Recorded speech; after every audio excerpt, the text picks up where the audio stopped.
episode is brought to you by our Patreon members. Sign up right now, patreon.com/VVC Life. And thank you to all of the patrons that have already signed up and are supporting us right now. Aries Lounge Radio is an adult podcast. This content isn't for the following: children, happily married people, sensitive niggas, people without a sense of humor, stupid people, people under 30, anyone who thinks Aries people suck. What the fuck is wrong with you? Like, for real. If you don't fall within these categories, please continue to watch at your own risk. Seriously, don't be a crybaby. Fucking headphones at? Where is your headphones at? Shit. We are back. Aries Lounge. It's your boy JS Wanna Supply. We are back in the building. Yo, I appreciate everybody for tapping in. I do not have my headphones yet, nor do I have my sound effects. However, thank you. I appreciate you doing that. You feel good about yourself? You asked where they were. I didn't ask. I just said I didn't have them. All right. You need your sound effects? Not yet. It's right there. All right. All right. This your boy JS Wanna Supply. That is Ill Will right there. You know what I'm saying? All right. And then to the other side, you know what I mean? I got two people. I got my dog, the MVP of last weekend. I'm going to call him the MVP of the crab feast. DDM, and then turned around 2 days later and MVP DDM, the motherfucking beach party. I've got DJ Pill in the building and special guest. Yo, we call him the MVP of the gays out here. Yo, he's doing it all. He lit in these streets, man. The homie, yo, you done took shit to another level, bro. I can't wait to talk about all of your evolution and progress, yo. From a nigga that started battling, I've learned about you from battling Scar to now you on television and you just Secretary of Shade. You done got the Cover Girl podcast. Yo, we got that dude right here. You know what I'm saying? Yo, DDM is in the building. Dapper Dan Midas. Gentlemen, put your hands together. Let's do it. Come on. Oh, y'all not gonna put your hands together for your I was waiting for the sound effect. Y'all sick, boy. Y'all some sick nigga, boy. Look at y'all. That was a good intro, though. I like that. You know what I'm saying? But look, it's a good night.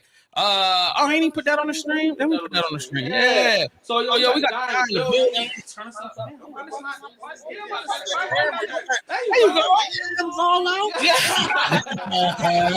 You know what I mean? We got so much stuff to talk about. Black people fighting on Doc. Tory Lane got jail time. There's so much stuff going on. Plus, you know the. I got you. Thank you. Just give me a second. I'm gonna finish this intro. Appreciate it. So yeah, we got a ton of stuff we got to get to. So if you haven't done so, make sure you go to the Patreon and do some other stuff. Take it over for a second so that I can get myself situated. You want to run down everything they need to do, subscribe, and Patreon. Oh, that's too easy. Let's start with the Patreon. Look, the Patreon is too easy.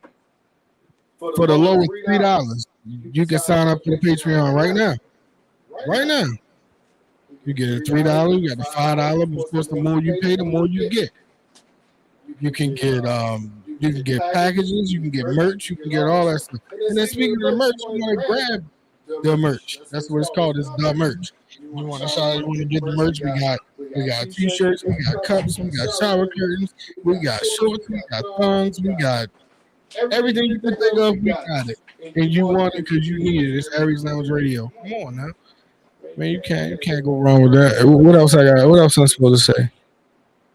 Forget it. I forgot. I forgot. It is what it is. But y'all got all that information. Appreciate y'all.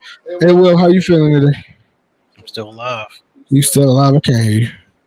I'm still alive. You still alive? Yeah. That's a good thing, right? Yeah. No more echo. Good. It's gone. Good then. Good God. Yeah, that was killing me. I ain't gonna. You was taking it back to the DJ Clue era, yo. You taking it back to the DJ Clue? No, Jay was. Oh, with the echo. Yeah. It's all good. It is what it is. But I'm glad you're still alive, yo. Yo, what you do after the beach party the other day? Oh, me? What I do? I went in the house. Only you know what you did. Yeah, that's I'm all. about to say, I can't tell you what you did. Yeah, no, I just went in the house. That's all. I ain't do nothing crazy. I want to pick up my daughter, then I went in the house. It was a long day. I think I was ready to go in the house. You and everybody else in the country, bro. But it was nice outside. I ain't going front. It was super nice. I think it was just nice because we was under the shade. I think outside the shade probably was a little real, but I don't think we ever stepped outside the shade under the pavilion for real. But it was nice. The beach party was lit, man. If you wasn't there, man, sorry. Hope maybe you'll come the next time. But we had a bunch of food. Shout out to Jalen for coming through and cooking up some good foods. Shout out to everybody that was there, man. We appreciate all the love. The love was good. We had a good time. We played some cards. We played some Uno. The dominoes was out. You know what I mean? We had a good time, man. The drinks was lit. Man, I don't know what else can I say. Shout out to Jay-Z for that line. Yo, shout out to Sunshine in the chat room. She said, hey, y'all. She said, there's feedback. I hope I solved that. And it won't happen no more for the rest of the show. I apologize. Hold on. Let me give myself hand claps for figuring it out. Holy shit, it's working. But yeah, because that's what real niggas do. All right. So now that it's back and I'm back and I'm focused, you know what I'm saying? If you haven't gotten the merch, get the merch. And I got a trailer I'm going to play later on for the merch. Some new stuff that I just threw together right before the show started. But I want to start by talking to DDM. It's been so now you and I had a conversation one-on-one. I think it was like right in the beginning of the pandemic, or it might have been right before the pandemic. Right. Yeah. Now you've been on the show with a group of us. It's probably been more than that 5-6 years. Yeah, that's what I was thinking. Just to clarify, because I know y'all was having a whole back and forth, and I was just like, he just don't remember all of the stuff that was that done transpired in the time frame. Yeah. So all right, so in that time since the last time I saw you, how is your mental health? You know what I'm saying? How have you been maintaining? Okay. You know what I mean? And how is your perspective on life right now? Mental health is a lot better. It's a seesaw, right? So it like goes up and down like everybody. You know, you have your good days, you have your bad days. But overall, I think I'm managing. I think the pandemic kind of made me stronger mentally. Because I lived by myself during the pandemic. So I literally was sitting in solitude the entire time. Outside of seeing my neighbors. When I would come out and sit on the front steps, me and my neighbors, like I got to know my neighbors. Did y'all yell across the right? You talking through the stairwells because where I lived at during the pandemic. Shout out to my 1720 crew. We had the ivory steps, like the traditional ivory steps. Oh, okay. So we would all sit on our steps and talk to each other. Everybody come out like around 7:00 at night, sit on their steps, and just sit and talk till like 10. Y'all had a schedule, learning everybody's business and shit. You know what time people come home, who doing what, who cheating on who, all that shit. What a networking event that was. It was a networking event, but no, right now I'm doing pretty good. All right. That's what's up. That's what's up. Yo, shout out to the Yeti. So you spoke to your neighbors during the pandemic? Yeah. That's what you should do. I ain't nobody else to talk to. It's just me and my cat. Rest in peace, Taco. He died. Oh, but, yeah, it was just me and my cat. Man, that's deep. That's deep. Now, during the pandemic, were you one of the lucky ones that did not get COVID? Oh, no, I got COVID, but here's the thing, and this is going to sound crazy, right? My homegirl Erica cracked the fuck up the whole time because I got COVID and I knew I had it, but I didn't want to go get tested because I know if I go get tested, I'm going to freak myself out. They might put me in the hospital, and people was dying on them ventilators and shit. And you know why they was dying? In my opinion, this is not scientifically proven, but they were so cooped up in those rooms, no new ventilation, you on a ventilator. When I got COVID, it was the fucking worst. But you know what I did? I opened up my windows. I was Lysoling. I almost knocked myself out with my COVID cocktail. So I made a COVID cocktail, right? So that shit had elderberry syrup, but the emergency, it was peppermint tea, fresh ginger, fresh garlic, and then I would take cough syrup. I swear to God, I fresh garlic. Yo, that's hard. Where's the fresh garlic coming from? Oh, from Whole Foods. I'm bougie. Whole Foods there. You will go out and get it? Huh? You will go out and get it? Oh, yeah, you go to Whole Foods. Oh, No, I'm talking about when you have Rona. You will go out and get it. Oh, no, you just call the DoorDash people. They pick it up for you. Or you do, like, what's the shit called? Instacart? Yeah. Shit like that. Then my neighbors was looking out, too. Right, facts. See, Will, that's called technology. You use your smartphone and then you can order stuff, and then it comes directly directly to you. It's the most I leave the house. You know what I'm saying? I see. I was say, don't tell him that because he'll never leave the house again to go to the grocery store. That's a fact. Y'all motherfuckers ain't seen me for 2 goddamn years. That's true. And it's nice to see you now. It's nice to see we you. just trying to get you to dress up a little bit more. But other than that, yo, we lit right now. All right, now before we move forward with some more greatness, I wanted to say something. Now that I got you here, I'm so happy. I've been looking forward to seeing you for a while because I wanted to tell you this to your face. When I had COVID and I put my little video out there, and I really was only putting the video out because I do a lot of construction and do a lot of like producing and stuff with a lot of different people. And I was too tired to be able to text and call everybody back. And I put the notice out. I was like, yo, got COVID. I'm gonna be down for a minute. You know what I'm saying? I didn't know, not necessarily, I never felt like I was gonna die, but like you could get that feeling for real. But like, yo, you fucking cash apped me $50 randomly. That's what's up. And yo, it was number one, very needed because I eat what I kill, meaning there is no residual money just coming in. And when you're not working, you're not making money. And I stopped working at the beginning of a work week. Yeah. So like, it was like, it wasn't nothing happening. So like, number one, yo, that shit meant so much to me. Wow. And the fact that you was like right behind that was like, yo, bro, we got to stick together. Like we a city, like this and that. Like, bro, I ain't gonna lie. I shed a thug tear. You know what I'm saying? You know what I mean? You know what I mean? I had some Hennessy and some Alizé together. You know what I mean? Brought the gun out, shot on the front porch, bluffs off a few shots, yo. You know what I'm saying? Like, thank you, yo. I so appreciate it. You have no idea how much that meant to me. You know what I'm saying? Not a lot of people reached out. I mean, there was people that would be like, you good? And you ain't never hear from them again. But like people like Pill, you know what I'm saying? There's a couple of the other homies, they made sure I was good. But yo, thank you, yo, bro. Like that meant so much. It was like, I felt like for the first time, somebody was doing for me what I've done for so many people in the city, where I'm trying to show love, be supportive. You know what I mean? You be kind of going over and above. And like, sometimes I feel like when we do that, people don't really show appreciation for it. And I just wanted you to know, bro, that meant everything to me. Oh, wow. You know what I'm saying? And I was trying to reach out afterwards, be like, yo, come through. You know what I'm saying? When things good. But I think you got more famous at that point. So I couldn't get to you. You know what I'm saying? You got busy. But I mean, I never took it personally. But and then after that, one more thing. After that, I was working on a production for a television show, and nigga, we were emailing you, calling you, and texting you for weeks and couldn't get in touch with you because we were trying to get you on first as a host. Okay. And it was a complex show that they were producing. Okay. And they were doing shooting the pilots and all of that. Okay. So I was like, man, get this nigga a check. You know what I mean? But I guess you were just like super busy. We tried to reach out to your manager. We tried to email you. We tried to call you. And that's when I knew you was famous. I was like, damn. No, I wasn't famous. So I think at the time, I had just finished filming my short film, Fucking Right Back. Mm-hmm. And then we were doing the press junket for that. And we did the Sundance rounds and all of that good stuff. And then we started taking a lot of meetings. So at that point, I was my schedule was real volatile. Mm-hmm. So I was traveling a lot. So don't take that, please. I apologize. Don't take that personally. And I appreciate you reaching out. No problem. But yeah, I think like for me, I do stuff like that all the time. Like I don't even think about it. Like actually, I forgot I had did that. So shout out to you.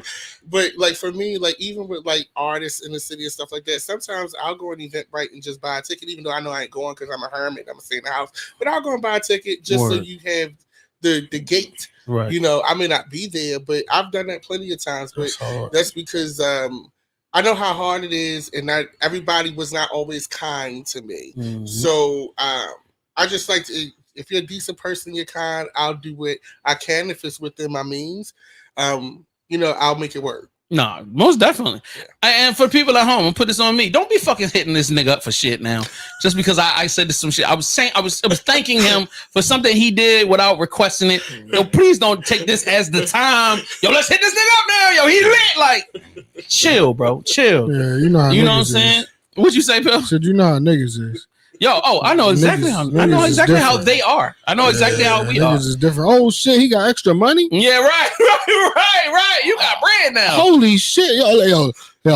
I know I ain't heard from you in like 15 years, but if you can hold me down for $20, G, I put gas in the tank and I can feed the kids tonight. Oh my God! All right, so real quick, let's gas you getting and what the fuck you feeding? $5 in gas and some pizza. $5 in gas ain't doing nothing in 2023. So all right, let's go through a brief kind of like run through your past real quick. I kind of want to just give people a refresher.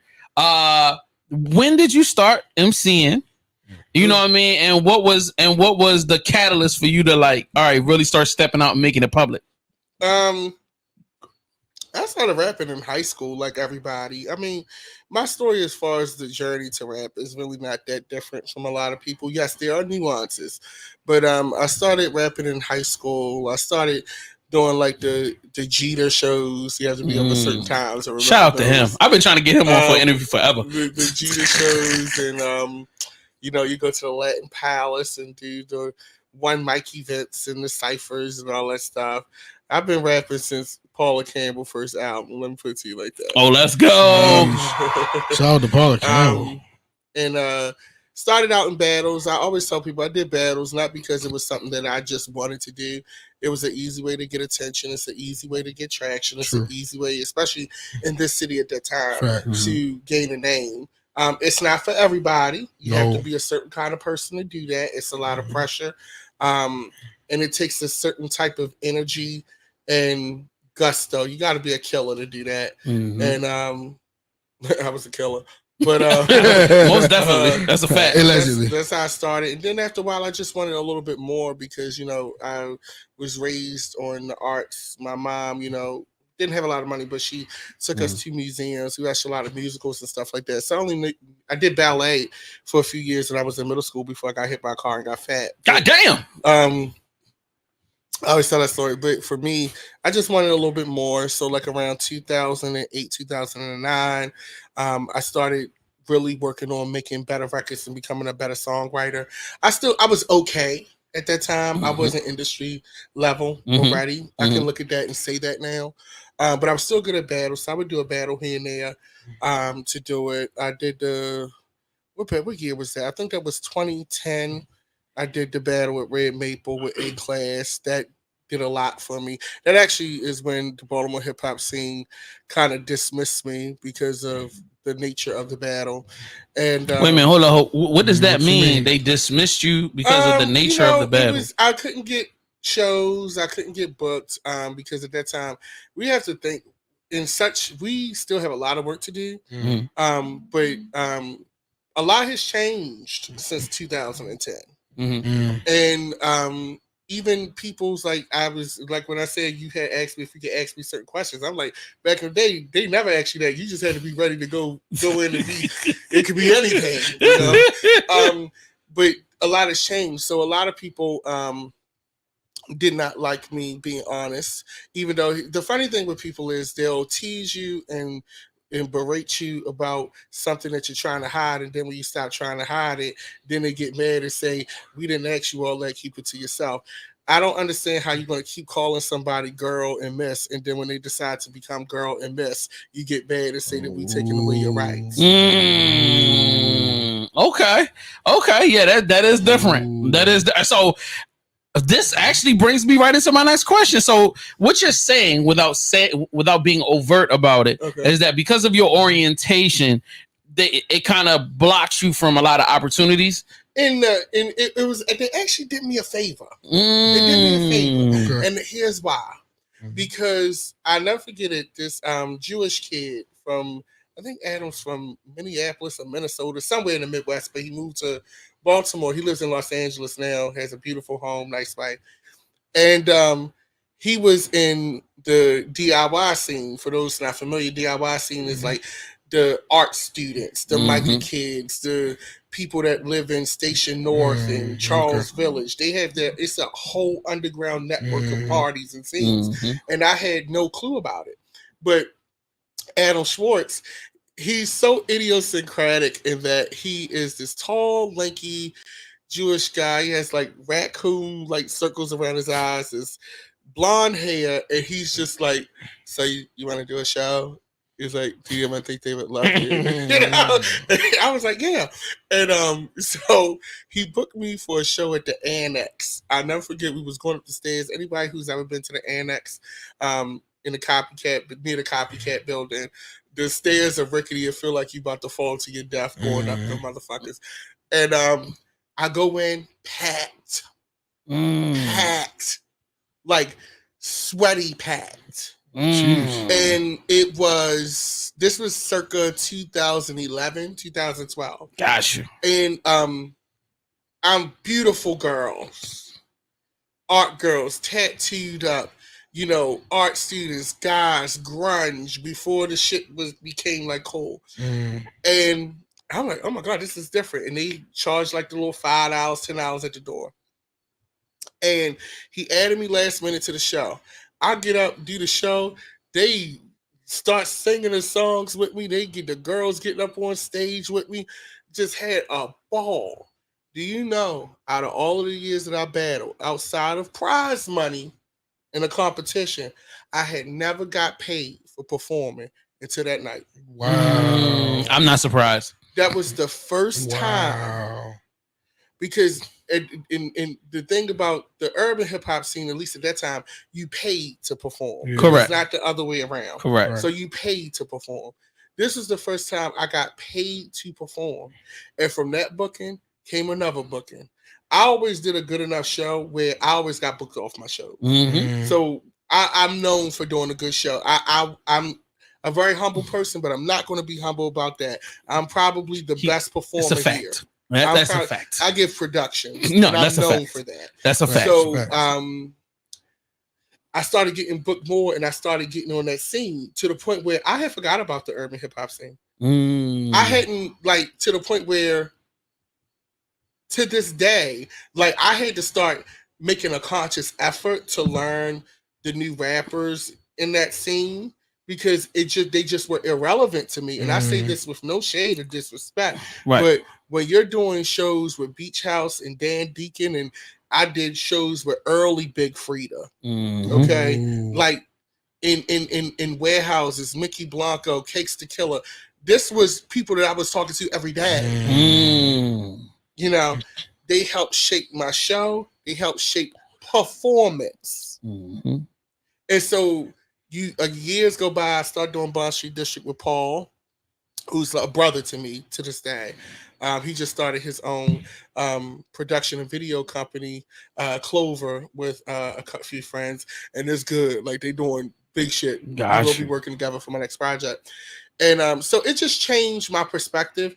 And for many years, I was very annoyed and I felt very betrayed because I am from West Baltimore. It was so funny. I don't want to ramble, but I was in an Uber going to this event for WTMD at the B&O Railroad Museum a few weeks ago. And the guy that picks me up, he picks me up from my apartment. And I live in a pretty nice building in Fed Hill. And I get in the car and he's talking to me. He's like, you just know how to talk. You just different. What's going on? And I said, I'm from Northwest Baltimore, Garrison, Park Heights. I said, but one thing that I'm so thankful for is that I got pushed out and forced to see the world. And when you are forced to see the world and you're dealing with different people, my best friends, I lived in a warehouse. So once I got in that DIY scene, we lived in a huge warehouse off of 28th and Sisson. And we would throw raves from 12 a.m. to 6 in the morning. Damn. We sell whippets, beer, wine.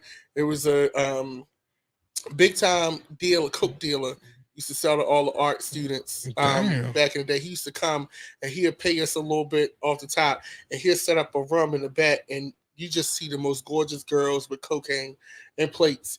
Wasn't my vice, but that was my life. Right. So when you live in that sphere and you start seeing people who are future lawyers, doctors, social workers, and they and these people are going to work doing heart surgery the next day. You know what I'm saying? Word. It just puts your shit in a whole new perspective. None of this shit is fucking real. Right. You live in this hard life for what? You trying to prove things to people for what? So it's been a journey for me. Man, oh, hold on. Let me give you some hand claps.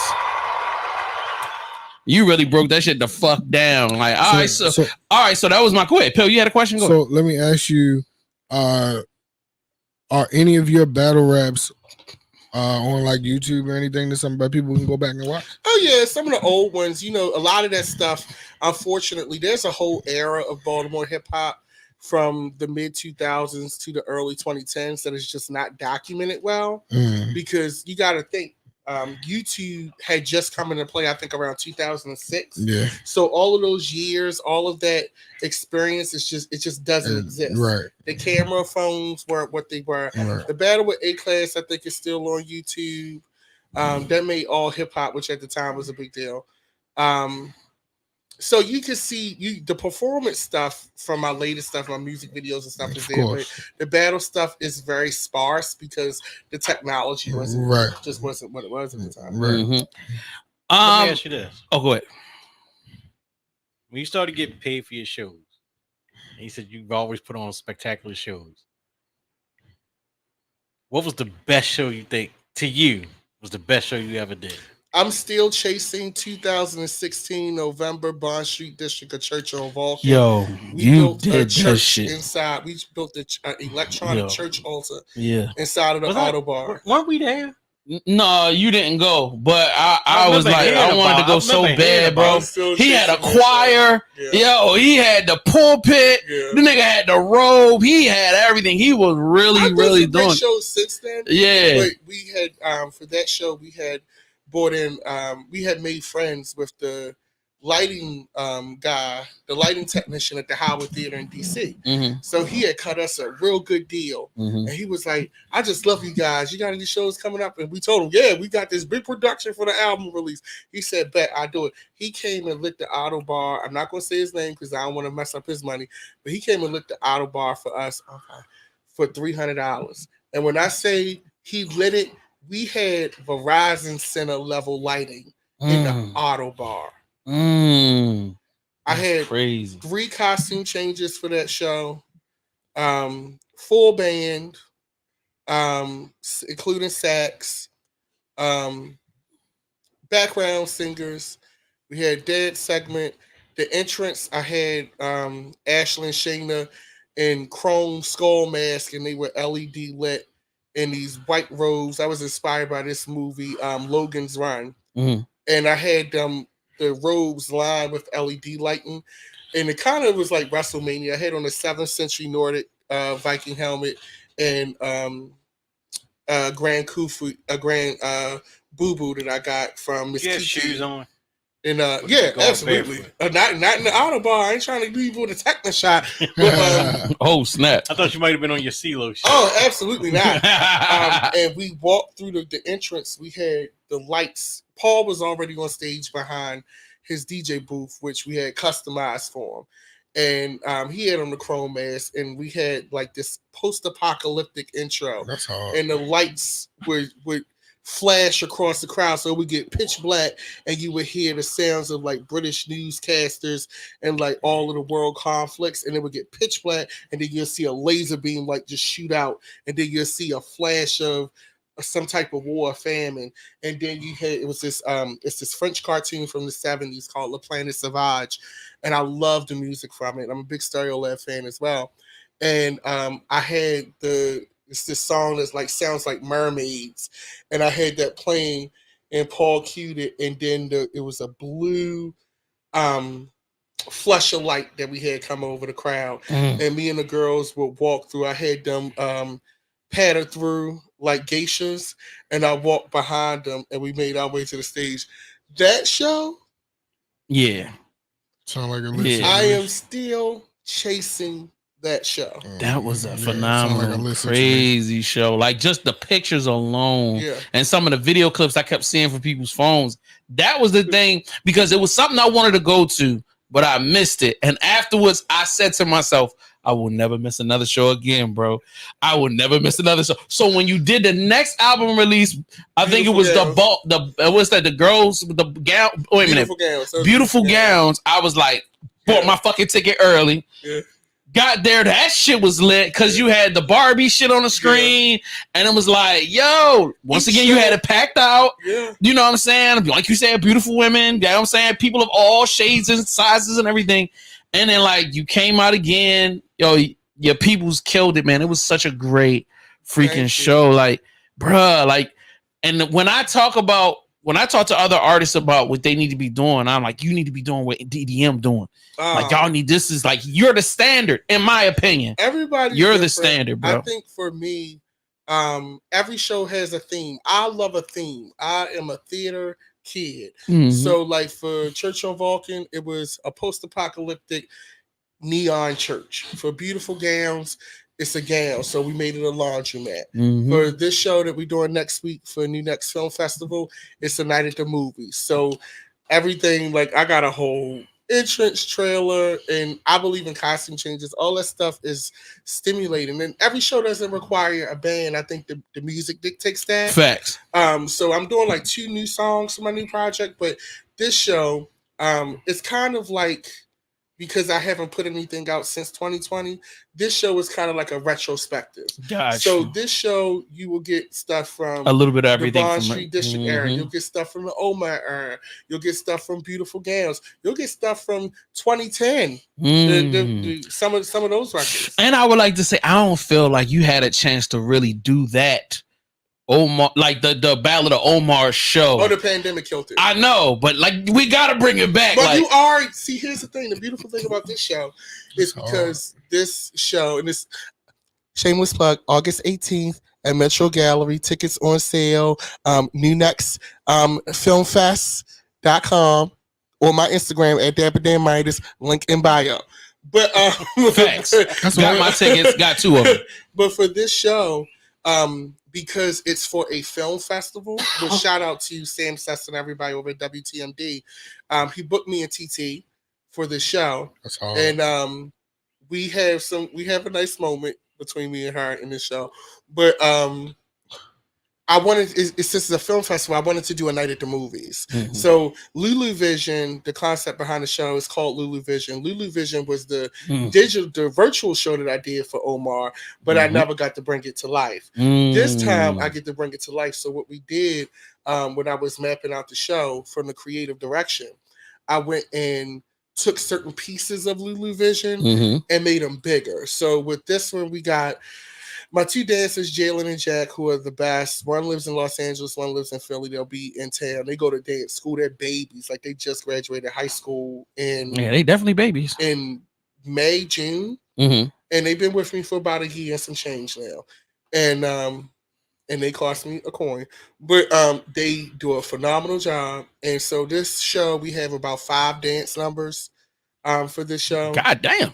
Because when you do shows for festivals, and that's another thing for artists, like, you do have to learn how to pace yourself, because this set is roughly 50 minutes. That's in the contract. So you're getting an hour set. So we have video interstitials. That's why you do 3 costume changes, because if you're not famous, and even Beyonce does costume changes, and she's fucking Beyonce in videos. For a 50-minute set, you have to keep your listener engaged, and also you have to know when to go in and out. So am I going to be dancing hard the whole show? No. You have levels to the show. I know I'm talking technically now, but you come out with a bang. You have your great entrance. I got my 2 guys coming out. We're going to kill the intro. Do some of the hype shit. We video, take a break, come back. We're going into the Bond Street District era. We're going into, I got a nice little tribute piece for somebody who I absolutely love, who is just gone in this show. That the guys are working really hard on making sure that we do right by this person. And then the 3rd act. So the show is in 3 acts. You have the opening act, the middle act, and the 3rd act. Opening act is space, Marvel.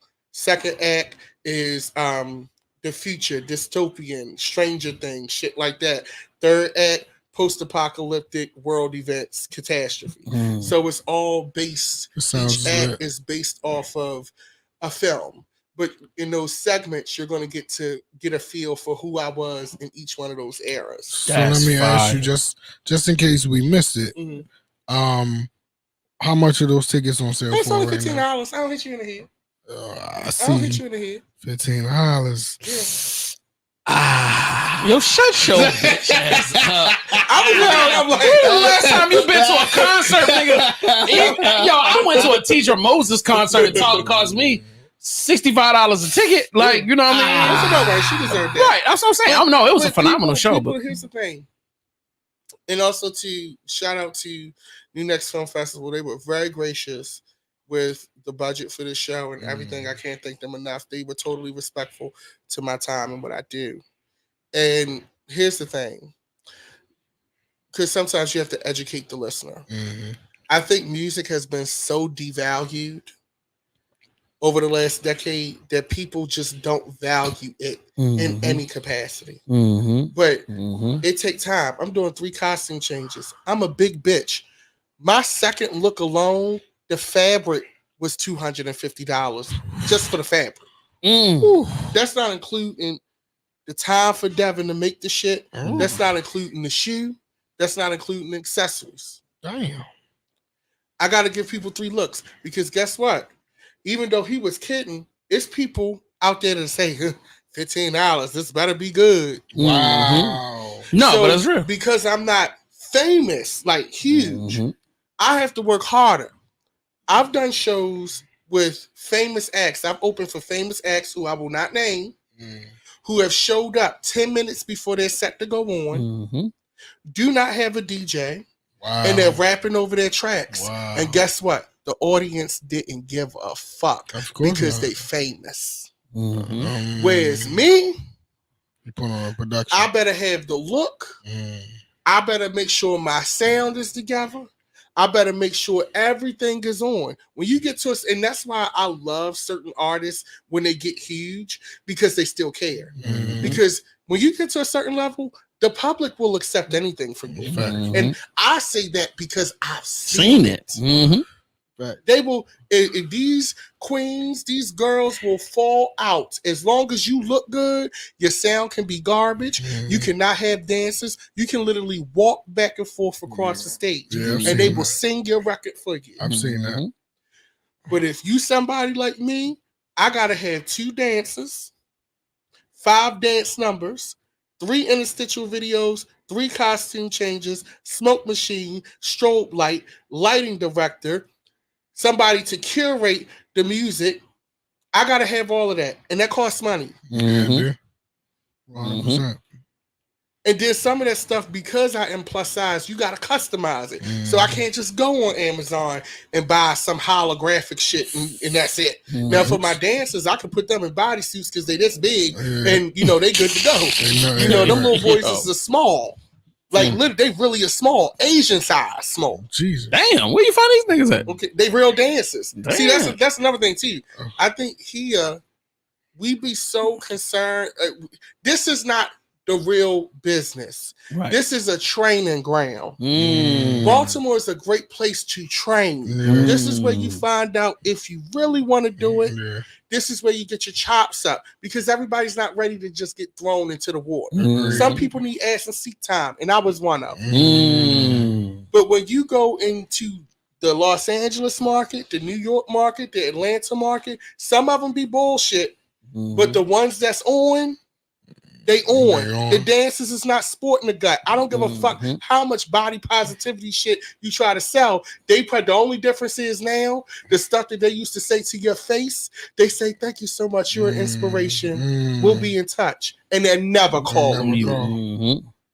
That's the difference. That's a fact. They just have learned how to lie to you so that they don't get sued and blown up on social media. But understand, the biases still stand. That's a fact. So is this DDM saying I'm preparing my exit from Baltimore? I don't feel like I have to leave Baltimore as far as moving because one thing I've learned in the last few years, I travel to Los Angeles probably about once a month now. Jeez, okay. So, like, for me, I don't want to pay LA rent. And if you have been to the West Coast, they got a real bad homelessness problem. You think Baltimore is bad? It's people sleeping at the end of driveways of multi-million-dollar homes. Really? In San Francisco, I did a show in San Francisco just before the pandemic. It's even worse now. They locking up the frozen fucking food section. Wow. Damn.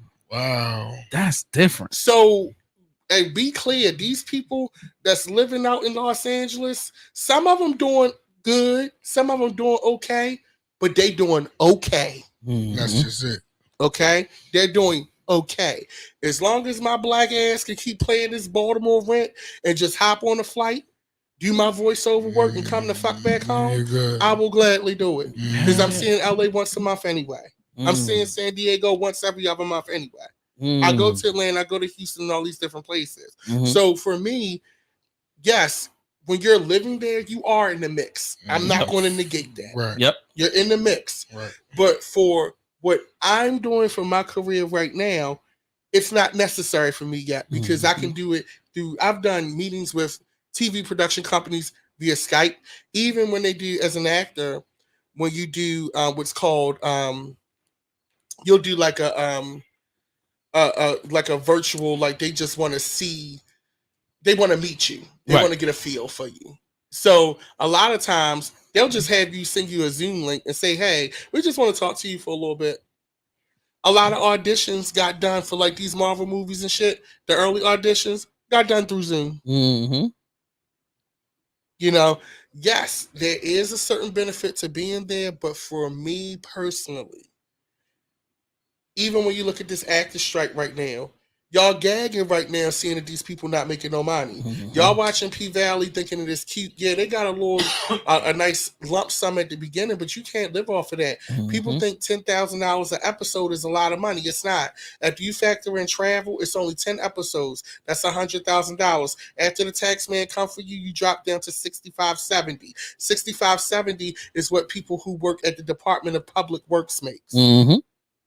And then for that business, you now have to look a certain way because even though I've only made $65,000 to $70,000, you as a fan are going to expect me to be a multimillionaire. So when I step out the house and my hair don't look right, you're going to go on social media and read me. If I step outside the house and I don't look a certain way, you're going to go on social media and read me. No, that's a super fact. So you got that 75, that 70 also going into me maintaining the image that you have created for me because you watched 10 episodes of my show. Super deep. All right. So let me go in real quick. I just want to read the comments. The comments went crazy and we've been engrossed in conversation and I don't want to. Oh, you didn't do nothing wrong with you. That's what I brought you here to do because I knew you was going to drop knowledge. So let's go. J. Kel says, well, this is the Aries Lounge. What up, JS1? What's up, shit, he showed up. I appreciate you. Yeah, right. Facts. Shout out to you, my G, for showing up, man. I appreciate that love. Ilfam said DDM is dope as fuck for that. And then he also said, let me get $2. My allergies acting up. See what I'm saying? Niggas. It ain't gonna take long. J. Kel's also said it's a dope interview, unique perspective and story. And then he said, probably one of the most honest interviews I've ever seen. Yes, sir. It's one of the reasons why I brought him on here. Besides the fact that, you know what I mean, he's just a dope artist. I feel like what DDM has mirrored my evolution just in a different way, meaning that he has become really great at one thing and then went somewhere else and became great at it and has found a way to sustain himself while not having to compromise his creativity, which I find is super duper difficult to do. It is easy to catch a trend and want to ride the trend to a different place or to just play the game of being Mr. Agreeable with every situation so you could be a holder on of a situation. Like I gave up a situation at the beginning of this year that was making me a lot of money, but it just didn't feel like I was doing nothing. I just felt like I was just holding somebody's bag. And I was like, but I'm not creating on my own. I'm not really feeling like I'm progressing. I just feel like I'm attached to somebody that's dope. And they're not listening to me. We're not collaborating. I'm literally just feel like I'm making phone calls for somebody and holding somebody else's bag. And I'm like, this is not the life I want to live. I didn't get into this to, you know what I mean? And that was something because I used to tell people all the time, I wouldn't care. I just want to get in the industry. And once I'm in there, it's on. And then once you get in there and you go, man, niggas is dumb as shit. Like, yo, we could be having so much more fun or we could be doing something way more experimental. But what people find out is like success in the entertainment industry isn't about creativity a lot of times. It's about finding something and just redoing it over and over and over again so people like are just happy. And like the fact that I can count on DDM that when he announces I got some music, I know it's not going to sound nothing like the one before. Every time this nigga drops some music, I know I'm going to get a completely different. So if you listen to the Ballad of Omar, it don't sound nothing like Beautiful Gowns, which don't sound nothing like the one before that, which don't sound nothing like the shit he was doing back when he was battling. You know what I'm saying? So like it was. The Ballad of Omar is fucking fire. The Ballad of Omar is crazy. All right, DDM. But let's be honest. There's only so many places I could rock this motherfucker, and this is going to go into the conversation that I wanted of the conversation. Okay. And how the fuck do you navigate being a straight nigga? When I try to tell my home, yo, this album is hard, and then you get to talking about fucking niggas on a basketball team, and which the way you flipping the shit hard as fuck, but niggas is looking at me like, bro. Jay, what are we listening to here? Like, what are you trying to say? I'm like, yo, but listen to the way he flipped fucking a basketball nigga. Like, you know what I'm saying? And it's like, nah, nigga, I don't want to hear that shit at all. You know what I'm saying? Like, but first of all, I want to say, and I'm going to keep the camera on you because this shit is funny. It's like, yo, the shit hard because the lyricism of it is crazy. Yeah. How graphic and detailed it is so great. The way you put it all together, the way you conceptualize it is so great, but it's so uncomfortable for somebody that's not in that space. If you're not in that lifestyle, it's like, yo, I really want to, like, this shit so gangster, remind me of old Raekwon or whatever, just because of that nostalgia feel of the 90s and that you put that hard edge on it. But then you just thinking, yeah, yo, this is how a hardcore gay rapper or, you know, whatever alternative lifestyle individual will bring they shit. Like, I mean, we talking about the Battle of Omar, right? Yeah, we talking about the Battle of Omar. The same way niggas be talking about fucking the shit out of bitches. Yeah, he flipped it and did his thing. Like, it was definitely that. It was the same. Look at The Wire. Yeah, Omar was the crazy motherfucker. Yeah, you know what I mean? He was serving up, but he was throwing dick at the same time. You know what I mean? He was cracking cheeks. It's just what it is. But I mean, hey, it is what it is. Shout out to that. I think. With the Ballad of Omar, I'm never going to do something that doesn't serve the story, or that's just purely for shock value. And if it has a shock value to it, it serves the story. It serves the purpose. And I think that that's something that people have always admired about me. Even with the times that we're in, it has to serve the story first. And with the Ballad of Omar, people were like, you always get them inboxes and them comments. We want that real shit again. You know, well, what is real shit? All right, bitch, you want some real shit? I got some real shit. Okay, we want you. People want you to live in the person that you are. They don't. New people appreciate the evolution. Old people appreciate who you are. And only a few of your day ones are going to appreciate the evolution. That's true. And when I started Ballad of Omar, it was because, I'm going to be very honest, I had a meet with Rock Nation. Ooh. And, they were interested. They wanted to have a meeting. But this is pre-Saucy Santana. This is pre-everything that we have now. So the conversation, and after a while, that's why I stopped just going to labels in general. The conversation already became, but can you like rap? It always became that, even though at that time, this is 2018 when Beautiful Gowns came out, the rappers wasn't rapping. Right. But that's always, but you was rapping though. But not on Beautiful Gowns. Beautiful Gowns is pop. Okay, I got you. And they're gonna say that this is not the case, but in my heart, I know it is the case. Until they see something that works. Yep. They're going to use that as a barrier to entry. Exactly. So no matter how great my videos was, that's what the grip on he say, she said. That's a fact. No matter how great the show was, how great the packaging was, because I wasn't uber famous with 100,000 followers or 1 million followers, they can bar entry because now is he really going to be able to do that, right? And just to give you insight. It was a heartbreaking time, but I had been so used to disappointment that it didn't bother me. I'm in there the same day that Griselda got signed to Rock Nation. That's hard. Jay-Z literally walked past me going to his office. Ooh. I'm sitting in the office with Jay-Z nephew. And the way that it works at Rock Nation, I ain't gonna say everything because but the way that it works, one A&R can't just like it. Got you. Ooh. Yeah. It has to be a general consensus. Okay. So it was one A&R, which is Solange's A&R, who loved me. Which is no surprise because when we look at what Solange does, and he was from the South, it made sense. Yeah. Right. The other A&Rs from the New York area and different places, they weren't sold.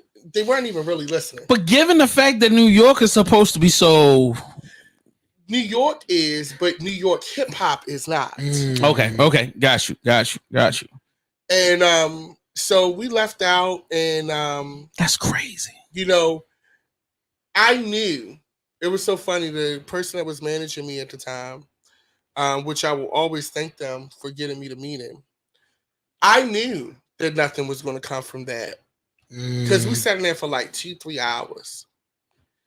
And if oddly enough, one of the A&Rs asked me about another Baltimore artist, and I bigged him up, talked real big with him. But they were basically saying to me, this person has this many followers and you don't. Ooh. And we're going to get this person. That's how I know I'm a good person, because I actually pushed that artist even more. Right. Because I said, if somebody gets a shot out of this, even though it may not be me, and I know I worked hard. God bless him. I know I spent money. Right. I know I got what it takes. But you know what? This ain't mine. Right. So if they interested in this person, I'm going to push. Go ahead. Yes, this person is great. They're everywhere. Do it. And I can say that with my chest. This artist does not know how much I spoke up for them, and I'll never tell them because I don't need nothing from you. Facts. And it's not, you don't need to know that. It's not about what you say and what you know I said. It's about what I'm saying when you're not there. And we were leaving out. Jay-Z comes in. I saw Danielle from Top Model. She was in the office. I mean, this is the Rock Nation office. Right. Griselda, they getting out the van. I see Benny and them getting out of a Ford Windstar, whatever, one of them vans. Please tell me you connected with them. You know what I'm saying? Say hi. They're going to sign their deal. They don't give a fuck about this kid with acrylics and shit coming. Nigga, they coming to sign the Rock Nation. They don't give a fuck. I don't give a fuck. Yeah, I feel that. It was giving hi and bye. And peace. Right. And so I come down, and my manager at the time was like, take a picture in front of, the paper plane. Yeah, the Kodak lens, his office. Yeah, with the gold, everything in it. Take a picture. And I said, no, I want to. I'm such a real bitch. But I tell you, people don't really know how true I am to myself and how the Baltimore in me will never allow me to play myself. And he's like, take a picture in front of the thing. I said, nah, I don't want to do that because I don't want to give my followers the wrong impression. Because when people see me sitting in front of that airplane in the Rock Nation office, they're going to get excited. They're going to think that something happened. And I can't do that to myself and have to explain that it didn't happen. And then have people get false hope and get excited for me. And it's another fucking disappointment. But wait a minute, there was some kind of picture. But I still took the picture. I was about to say, I remember seeing that shit. I took the picture. He was like, no, this accomplishment, take the picture. And regrettably, and I resisted, but I eventually did. And he said, post it. He said, post it because we're going to create a thing. Part of being in the show business is understanding that you are in a constant state of being gaslit. Part of being in show business is understanding that you're in a constant state of being gaslit, and you cannot take it fucking personal because it is a business of hopes and dreams. Nigga, we hope that you get somewhere and you dreaming that you want to make it. And so I didn't, of course, nothing came of that. And, I went and I worked on Ballad. When I made Ballad of Omar, I was low-key mad. I was annoyed. I wasn't mad. I was annoyed. So I said, if y'all want me to rap, I'm going to rap about my life. I'm not going to rap about, even though it was conceptual in that we borrowed from the Omar character, But you know, when I say walking to school in 30 sneakers in 95 when niggas had beepers, like that's real shit. That's a fact. You know, That's a Reebok fact. Classics 5411s in Northwest. You know, I'm going to talk about those guys on the football team that, you know, I had dealings with. Word. You know? And so the dope dealers that I had dealing, the last song, The Ballad of Dante, that's a real fucking story. That's not made up. That nigga still serving fucking time. That's my fucking crazy. life. So if I'm gonna do that hard shit, it's gonna be about my life. And then I did Ballad of Omar. I was working on that. Then the pandemic happens. I get real depressed. I'm already a fat bitch, but I got even fatter during the pandemic. And I still ain't came down. I'm up. I'm way up. I need to go down. I got depressed. And then my current manager, Doris Kasab, who's also a great friend of mine, she said, Manny, I want to do something for you. And I said, okay, Doris. She's like, I want to make a movie about you because I think you're funny. Okay. And she financed the short film, Fucking Right Back, which took us to Sundance, which is now on Showtime, which has us in the meetings where I'm going to LA once a month. You know? But I say that to say this. I was so bent on making it one way, not realizing that I was shortchanging myself because I have a lot of gifts. Right. And you have to allow all of your gifts to have room to breathe. Talk to him. So for me, my dream in life, I always wanted to get signed to Def Jam. Because for me, Def Jam was the label of hip hop. It is the first label of hip hop as far as I'm concerned. I agree. You know, and not saying that won't happen, but now I'm working in television and film. I'm getting into voiceover acting. I'm getting contacted to do catalog work for big bitch shit because now fat motherfuckers is in. So now they want plus size guys to model this shit. So it just creates a different shout out to Rihanna for that. I feel like she had a lot to do that. She definitely helped push it forward. But to anybody who thinks that this life is going to be kind to you, your fat niggas is winning. You may get a break here and there, but it's going to be tough. But know that God speaks in whispers. And you got to be tuned to that. That's a fact. So let me ask you one more thing. I mean, I'm sure you're ready to move on. I wanted to talk, but go ahead. My fault. No. Go ahead, bro. I'm gonna take a step back a couple minutes. We were talking about the albums before, so now my question to you is: what was your favorite album that you did? You took that right out of the bag, yo. Go ahead. Your favorite album? I feel like I talked about ours. Well, mine. What's yours? Fire. Beautiful Gowns or Ballad of Omar? Ballad of Omar. All right. Beautiful Gowns was the shit too, but we will argue about that later. I have, as far as one complete body of work, I view it differently, and this is gonna sound crazy. Beautiful Gowns is still getting me booked. Okay, all right, that's money. Beautiful Gowns, that's money. From a streaming perspective, from a can we book DDM perspective, that record still gets me booked. I've been low key robbing people with that album for the last 5 years. The album came out in 4 years, and I'm still getting booked off of a record from 4 years ago. That's lit. No, I get it. That's lit. Ballad of Omar, conceptually, is a great art piece in my opinion. Okay. I think, but Ballad of Omar was so easy to make. Whoa. Let's step back. Number one, why is it easy to make? How long did it take? And what is your proudest record off of it? Ooh. Ballad of Omar was made in a month. Fuck you. Stop it. Those songs no, seriously, that's some bullshit. Fuck you. 2 weeks. What took the longest for Ballad of Omar was getting the interludes, like the interludes, even the interludes. Those interludes y'all hear on that, I had people record voice notes. I called Ashley. I said, Ashley, be a ignorant ass East Baltimore mother that just found out her son gay and yell on your phone. All right, got you. I called. I do that all the time. That's too easy. I told my homeboy Alex, like the guy that sound like my father. That's my good girlfriend, Alex. Alex is a butch queen, but he sound like a Baltimore father. I said, you got that deep voice, bitch. Send me a voice note. I hit up Benny. I said, Benny, I need you to be the guy that's doing the stick up with me. All right, bet. Sent me a voice note. That was the first step. That's hard. Then, like, I just directed him, send me the voice note. No, Jay Royale, the guy that's talking. Yeah, when I see that nigga Omar, I'm gonna get that's Jay Royale. Shout out to I Jay. did not know That's my that. nigga, man. Did not know that. Shout out to Jay Royale. And shout out to him because he's always been great and kind to me. That's what's up. That's what's up. I was gonna ask if y'all ever did any records together. Oh yeah, we got one. It never came out because I have records that never saw the light of day. Soundtrack to a shopping mall because of you put it on SoundCloud for a limited time, and then I had to snatch it because the producers was like, that record was produced by industry people. Right. Oh, okay. But when the deal didn't go through, they take them records from you. Yeah. So, but it's like a mixtape. How can anybody be mad about a mixtape? Like if you just left it on, bought those records. Oh, okay. Like because after they find out, like this is a business.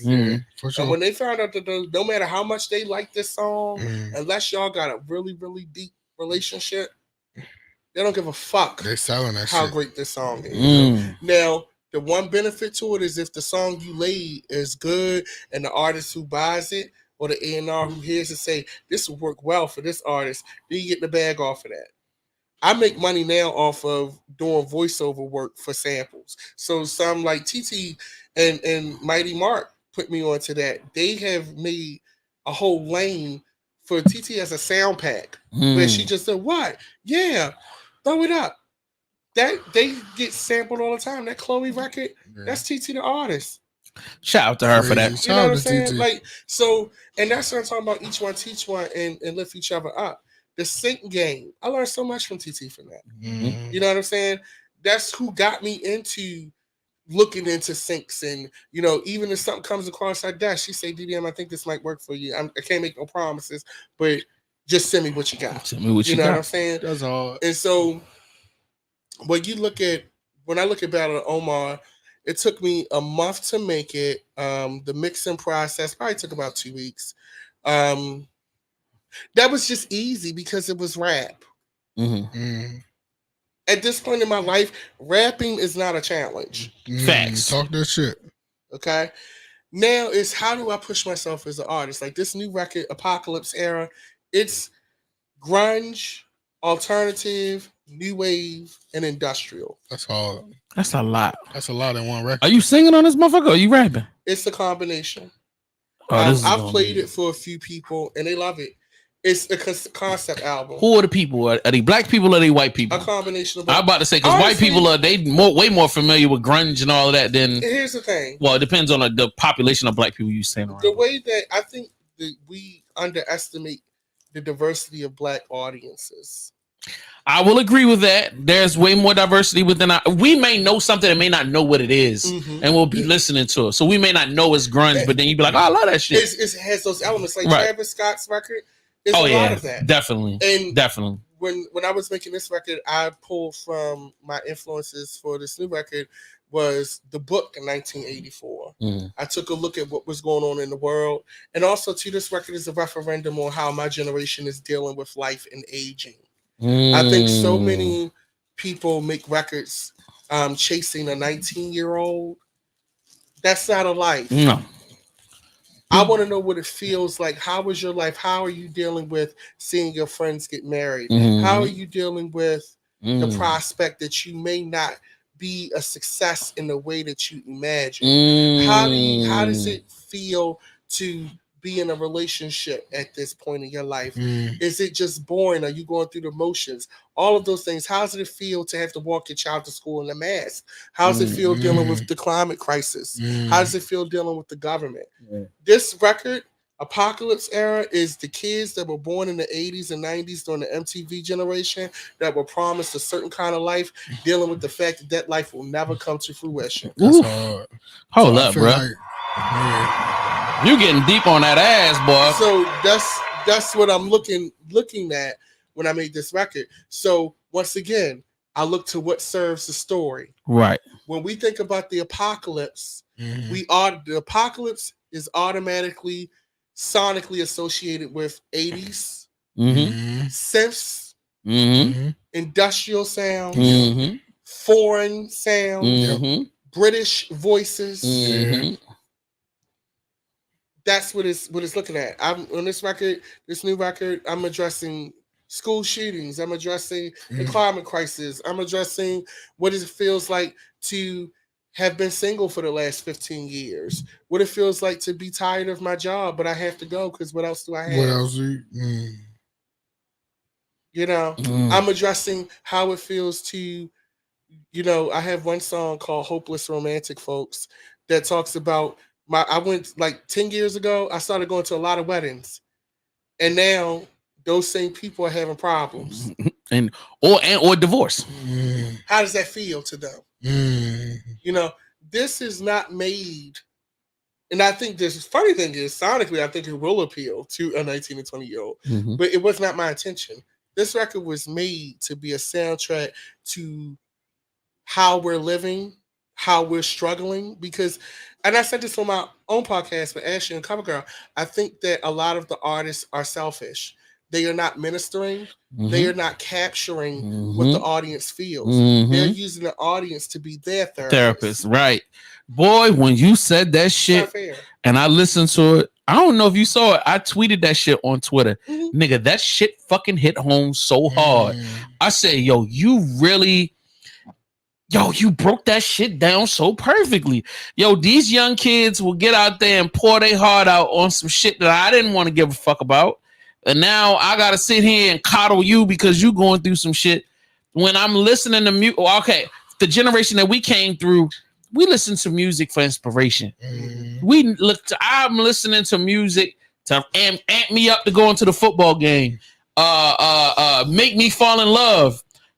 Make me feel better because we broke up. Now I'm crying on the floor. So, you know what I'm saying? I'm listening to this record, that record. You know what I'm saying? Like, you needed something to make you feel proud about being black. You needed something that, like, these records were... Music had a purpose. Were capsules, right? That encapsulated emotional moments. Facts. So that's why when I hear, and it's hard for y'all niggas to cancel and us to cancel R. Kelly. Well, maybe not DDM, but it's like I wanted that on record.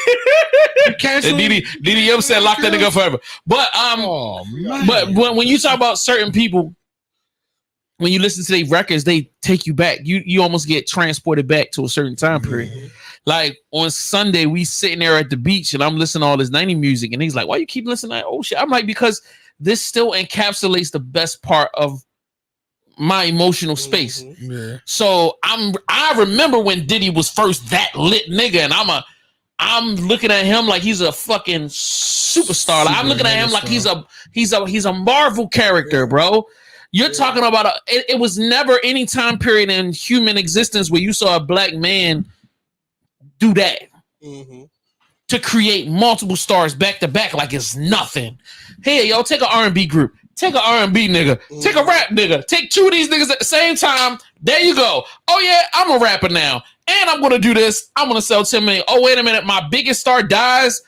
I got this. Let's do it. Hey, Mace, go ahead. Loon, do that. It's like so different. And the music helped carry us all through a mass of different times. 9/11 hit. Blueprint hits. Also around that time, Sade comes back. Yeah. You know what I'm saying? Also around that time, Fabulous's career goes crazy. Also around that time, there's so many things that encapsulate these moments that it could have been dark, but then it goes back, and music plays so much of a role in it. And you're talking about a time period where we couldn't stream anything, where you had to go and I tell young people this all the time, you don't never understand the having $20 to your name and having to really make a decision on what you got to look at the album cover. Is this a good album cover? They like, what the fuck does that mean? Because that's the only thing you can make a decision on. You got the single, you got the album cover, and the recommendation of maybe somebody that might got some good taste in music to choose which album you're going to invest that money into. Because once that money is spent, you can't take that CD back. Unless you had the wall. And even then, you're not getting enough to buy another album. You might be able to get another used one. But like the biggest thing was like, it became yours and even if it was bad, you gave it a couple of listens because you spent all that goddamn money. So you trying to find the gem in there. The gems. You trying to find that, you know what I mean? Whatever. On top of the fact that if you're a hip hop head, hip hop meant a lot. If I go to school 10th grade year and I meet this nigga and we sit in a class, well, we not really fucking with each other. We not against each other. We not for each other. But if I start spitting one of the acapellas from the Infamous and he starts spitting it, then it's like, you know what I'm saying? We together. We have something in common. We got something in common. That's actually how we met. Yeah, that's why he did it. That's a fact. Yeah. That's a fact. That and Wu-Tang. What high school did y'all go to? St. Francis. Okay. Yeah. We went to St. Francis. And you know what I mean? So like those type of moments, you know what I mean, so define our character. So like when I listen to your product, you know what I mean, I don't want to keep getting into an ass kissing festival or whatever. Well, I'm literally that's probably how you get your pleasure. But anyway, you know what I mean? But outside of that, I was just on some nigga shit. Shots fired. Yeah. No, I heard not one of you niggas said pause. Then I said some shit, and y'all niggas did. Y'all let that shit fly because he's here. And no, nigga. You shot the shit so goddamn quick, yo. We ain't know what the fuck to say, yo. Nigga, I didn't even know you was gonna do that, nigga. Like, nigga, you gotta chill. That straight flew under the radar, yo. Out of nowhere. And DDM so professional. I was like, okay. He just left it off. Yo, let me tell you something. He was battling Scar 15 years ago. These niggas was probably the raunchiest, most disrespectful fucking these niggas crazy niggas of all time. I can only imagine what I wish I was there in that space, bro. Comfortable with, which now would be fighting words or shit that niggas. That's a good point. I wonder what Scar said to you at this point. I mean, honestly, that was a part of the conversation I wanted to have today. Like, because I've been like, yo, I be wanting to know. All right, say for instance, all right, I don't have a lot of gay people that I know on a personal level. I got you. And I got fucking Chef Patrick, and I've been like, I'll invite y'all to stuff, and y'all will come out and show love. But y'all will be like, yo, we got a link, and I'll be like, yeah, and I'll be like thinking, well, what am I gonna invite these niggas to? Like, you know what I'm saying? Now the kickback is 100%, but I feel like when I do, and you guys don't show up, I feel like maybe I don't make them feel comfortable enough, or maybe I might say something, or maybe it may not be intentionally to be mean, but when people are accustomed to talking a certain way, don't nobody want to be around that shit. You know what I'm saying? If we talking super hetero dumb shit. I mean, no, I can deal with that. I mean, you know, I'm from Northwest Baltimore. For me, I come from a different time. And this is where you see my age in comparison to LGBTQ people who are younger than me. So it takes a lot to ruffle my feathers, so to speak, you know. And I also has it always been like that? Oh yeah, I had to be like that because you've gotten older, you've learned to deal with it better. I've had to be like that. You know why? Because when you go into that arena and you're battling, there's no safe word. Like you're going to have to deliver. Yeah. I appreciate. Do I agree with everything that transpired over the years? No, I'm not going to say that. But I appreciate a lot of my seasoning, so to speak, in this life, in this city, in this world, because it made me tough. It made me able to handle things. And it's not what people call you, it's what you answer to. And I say that all the time because for me, you know, people can say what they want, even in the rap sphere, but I'm gonna beat your ass when we get in that ring. You know, I'm gonna beat your ass. As far as like guys and you know, straight men and you know the conversations that they had, some stuff I actually agree with you on. Some stuff I'm like, oh, you're jumping the shark right now, but I'm understanding the context. I also believe in education. So if you're willfully ignorant, that's a different thing. But if you're ignorant because you don't know, now some can argue that there's plenty of information and knowledge out there. You should do better and try to know, and that's a point. That's a great point. However, I give benefit of the doubt. Like even when I'm talking to, certain guys of a certain age, a certain time, a certain era. Old niggas. They'll say, "Oh, I don't mean no disrespect." I said, "I know you don't. I get it. I get where you're coming from. I got uncles and shit." If you don't mean no, did they say you don't mean no disrespect? That means they mean disrespect. Well, no, not necessarily. I think sometimes it goes. It's a certain They're just way. trying to butter you up that way. They would feel I'm sorry about this. I'm sorry. I'm sorry. Hold on, DDM. Yeah. These straight guys is buttering him up, huh? Well, no, when they said no, not where they putting the butter? No. No, I'm sitting there saying when they say no disrespect. Sorry, you knew this had to go left. Well, no, the reason why they're just sitting there. All right, I'm gonna lay this out that way I can be disrespectful and you don't take it the wrong way. No, most of the time when they say that, it's after they've just said whatever they were thinking, and I may shoot them a look, and they're like, it for me. And this is what annoys me with today's society is you have to have nuance. Life is not black and white. Facts. And am I going to deal with willful ignorance? No, I'm not. Right. I'm going to call you on it. As you should. But also, too, I would like to think I'm a good reader of people. And I also come from a black experience. I come from a certain type of black experience. And when you understand that experience, you coach to do better. Now, once I coach you to do better and you still refuse to do better, that's a different conversation. Yep, that's on you. But as a black man, it is my responsibility to look out for you in that capacity and say, look, brother, this ain't it. Facts. We can fix it, but this ain't it. Facts. Because right now you're meeting somebody that's willing to give you grace because I'm a human being and I'm a black man. But everybody's not going to give you grace. Nope. So before you go out there looking crazy and say something that you can't come back from, let's go ahead and fix this. That is a fact. But I'm seasoned and old enough to get that. I also have the patience of an elephant. That's a lot of patience. A lot. That's a lot of fucking patience. So for me, I'm not going to deal with disrespect. I want to be very clear with that. I'm not going to deal with you disrespecting anybody in my community. Right. But I also understand grace and context.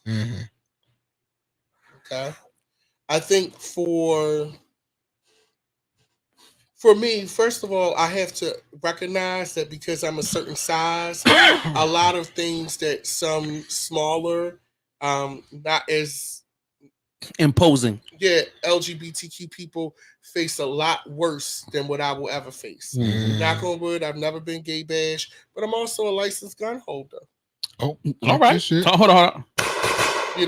I go hunting. Them same white folks that I was partying. I got into guns. My good friend Andrew, who's a psychiatrist from Long Island, New York, white guy. We go hunting out in Western Virginia. Jesus Christ. That's right. I got a 6-hour P238 that fit in my purse. Yes, you do. I got a Mossberg 410E home defense. That's right. I got a 6-hour P226. Yes, you do. And I'm good at both of them. Goddamn right.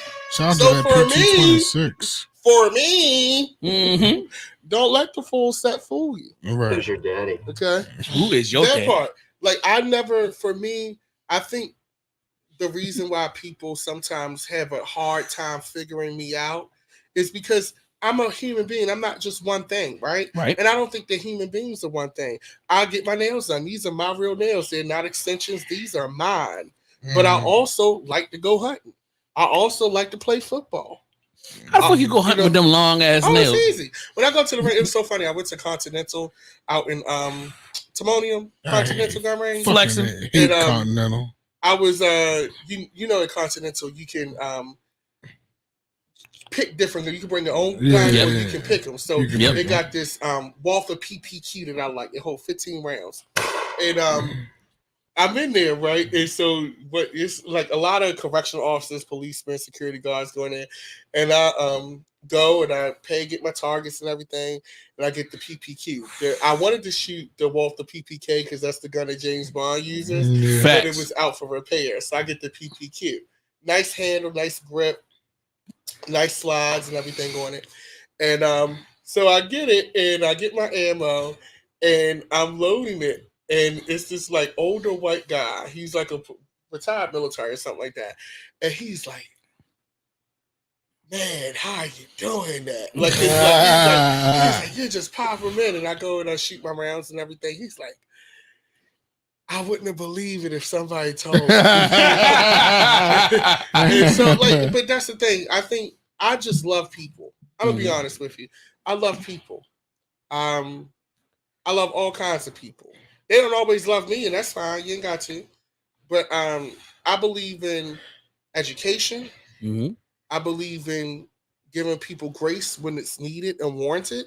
Mm-hmm. But I will call you on your shit. You know what I'm saying? It's a happy medium. We got to get out of this area of rigid reality because that's not real life. That's a fact. Okay, so let me switch this up real quick. So my question, one of the big questions I wanted to ask you is, how does a person that's all right? So how does a person like myself, right? As I've gotten older, I feel the need to expand my friendship circle to people beyond just the core, only because we already know. I know Will's thought process. I know Pill's thought process, and I feel like I still need to learn so much more. And by wanting people of different lifestyles around, it can help me understand more. I just want to understand different things. Plus, there's so many conversations that are happening. I mean, I can't talk to Will or Pill about transsexuals. You know what I'm saying? Well, you could. Because it's going to be a very one-sided, weird conversation, and none of us will be talking out of ignorance. Now, I do have a friend. Are you going to go in that conversation, my guy? Yowzers, buddy. Yowzers. Let's not do that. Let's just keep it honest and good right now. We don't need to go wild. I mean, that just go back to brought that one out. That just go back to read. Jesus Christ. That just go back out to reading, knowing how to read people, like you said earlier. The more people you know, because it's not always good to know a bunch of people, because man, it's just. That's never true. Yeah, I mean, I disagree with that. I feel like the most successful people in the world, emotionally, spiritually, and financially, are the people that have large friendship circles. Now, you don't trust every person with your deepest, darkest secrets. That's what I'm saying. But being able to have great friendship circles and having good relationships with a lot of people opens up a lot of opportunities for you. Because the more people that you know, the more people that you surround yourself with, makes it easier for you to read different people and knowing how to respond to certain things that people say, or not to respond to what certain people say, because I feel like that is the key to knowing people, or the key to having tight friendship circles. When I mean tight friendship circles, I mean people that you can consider family. Is to being able to read how you might treat me this way today, but how you gonna treat me tomorrow, or how you gonna treat me the next day. And if I can read that before the next day comes, then I know where to keep you on that different level. You know what I mean? Okay, so let me. All right, I'm gonna run it back, because I'm gonna take this back to what do you feel? What would make you feel comfortable being around hetero guys and feel like one of the squad, and not feel like I'm just I don't know. Like, do you even have a hetero friendship circle that you can be a part of and feel comfortable hanging with them niggas, and then not be something else, or feeling like an outsider or whatever? Is that possible? Yeah, most of my male friends are straight. Okay. Like for me, that's not like most of my friend circle. Believe it or not, my friend circle is more straight than it is gay. That's crazy. So that was never. That was never really a problem. It's certain types, and that comes down to the people. Like when I look at my friend circle, because like I have like my best friend is my homegirl Erica, straight black woman from Northeast Baltimore. Love her down. I talk to her more than my family. I talk to her literally Morning, we wake up, do a phone call. Midday, we crack the fuck up. At night, we just sit and breathe in each other's ear. I swear to God, if I don't find a husband in the next 5 years, I'm going to just buy a house. Come on, girl, let's do it. That, to me, I feel like Erica is the closest thing to a life partner that I've ever had. I love her dearly. As far as my straight male friends, they just people. Like, if I don't want to sound like harsh, but that whole separation and it's kind of late. It's really late. Like, I was in Melba's a couple weeks ago and had the time of my fucking life with my full set. Nobody was tripping. Them old heads was in there trying to dance. A couple of the girls was in there too. But like, that shit is late. Like, it's really late. That's facts. It's all about the mindset. The problem with Melba's is that you're gonna see everybody you saw in high school. Yo, I don't see anybody I see in high school in Melba, but I will say this. Shout out to the only improvement I would give Melba's, y'all need to start accepting cards in that back bar. But as far as a time, because I ain't gonna lie, I was all like Melba. It's like, oh, I went in and I had a fucking ball. I know it's an old head spot, and guess what? You are old head now. Welcome to the world, my nigga. Allegedly. Welcome to the world. Ain't no alleged nothing about it, nigga. You Allegedly. shit. That's that old head time. With a good retouch in the right fashion. Here we go. So you're saying the same thing about Club International? You were going there and you feel like you really have a good time. That's an old head spot.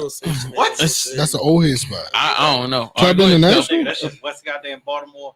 Oh, I forgot. You're an East Baltimore nigga, yo. Yeah, that shit is in the cut like a motherfucker. No. Sorry, bro. I'm gonna have to bring Betsy in there with me for that. That's right. I feel the same way when I was in Melba's, nigga. What you talking about? Yeah, I can't fuck with. I mean, the same thing I feel about Melba's. I think because Melba's had rum, so some shit go down in Melba's, I can duck behind the DJ booth. Or like internationals, it's I went in there one time. Shout out to Scotty B. But nah. But nah. Yo, you are full. I feel the same way you feel about Melba's that you do about I can't. See, but Pill, you ain't in that space yet, bro. Like you ain't in that space. Like I and it's been like a decade. Will dragged me to fucking Melba's one time. It was literally our whole graduating class. The whole class was in that bitch. From the time we walked in the front door. Stop, bro. Yo, you the goddamn bartender with somebody we went to school with. Yo, the nigga that was the bouncer, yo, we went to school with that nigga. The chick behind the bar. Then we go in the back. I'm hiding from niggas like, yo, there go that nigga. There go that chick. There go, yo, give me the Melba's fuck out is right down the street from Francis. Yeah, that's a fact. But like, yeah, I knew I should have never been in there. But like, it shit was crazy. All right, so is there anything else y'all wanted to cover before we get to the fuck shit? I just wanted to have serious conversation. I really kind of wanted to get into a bunch of stuff. DDM and I wanted to get into this nigga history. And thank you so much for being so open about all of that shit, my nigga. You know what I mean? Now we can get into the topics of the day. Let me see. Do I have a card for this? I do have a card, and let's roll it. What makes us the greatest country in the world? I don't know what the fuck you're talking about. And here's the latest news to start off the season. All right. Let's kick the season off with this one little piece of tidbit and see how y'all feel about this. And the lower the IQ, the more money they make. Explain that to people. Okay. They don't get that. Okay. So you're an engineer. By definition, engineers are analytical. Quite simply, if you make a mistake, normally if you're building a bridge, you're building a rocket ship or whatever, a lot of people are going to die. It's not you. So you're trained to be safe. They train us to be risk averse. Correct. Overanalyze it. Which means you don't have to pull the trigger. Correct. You can just analyze it all day. So you overanalyze, you study things, you think of all the possible permutations, all the possibilities of what can go wrong. And if you do that enough, you'll come up with enough reasons not to do it at all.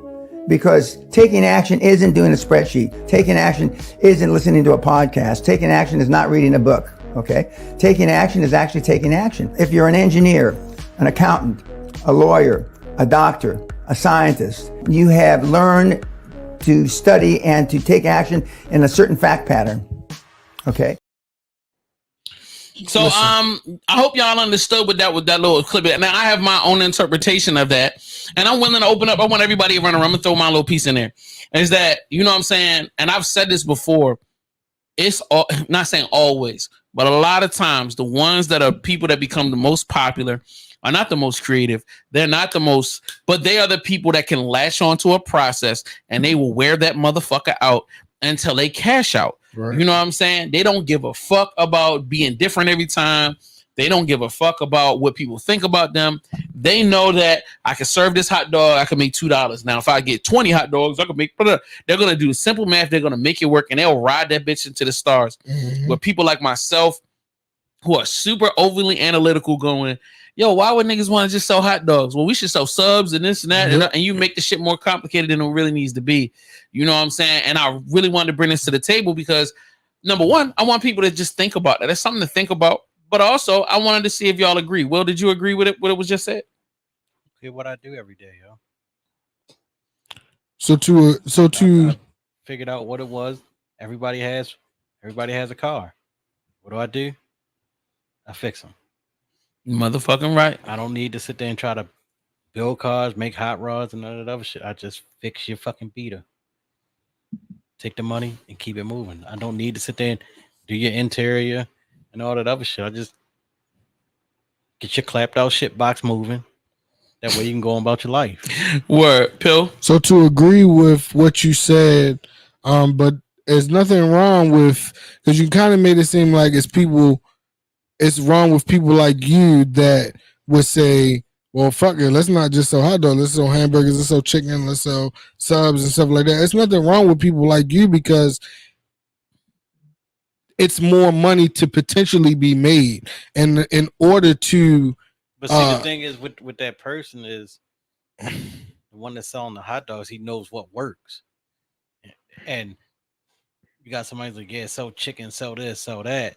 Then you're like, all right, I'm putting more money out, but the one thing that's still selling the most out of everything is these hot dogs. So now I'm losing money because of keeping these products and going out and buying these products every day fresh to give to try to sell, but they're not selling. But these fucking $100 hot dogs are selling. Agree with you. And one more thing before you take over, Pill.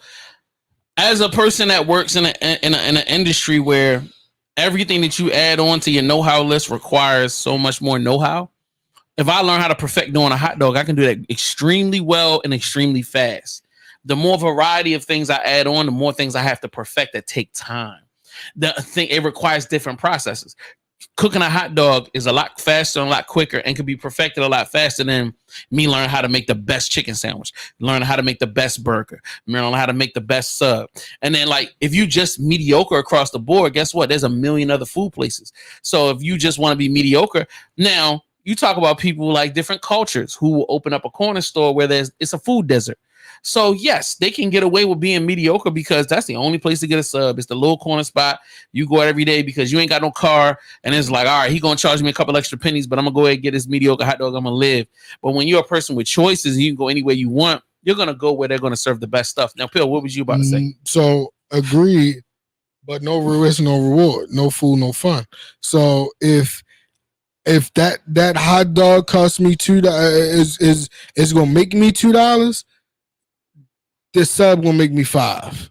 You know what I mean? No matter how mediocre it is, this sub will make me $5 because it's more money that I'm putting out and it's more money that you're going to pay. So no food, no fun, no risk, no reward. Wants to buy your mediocre sub.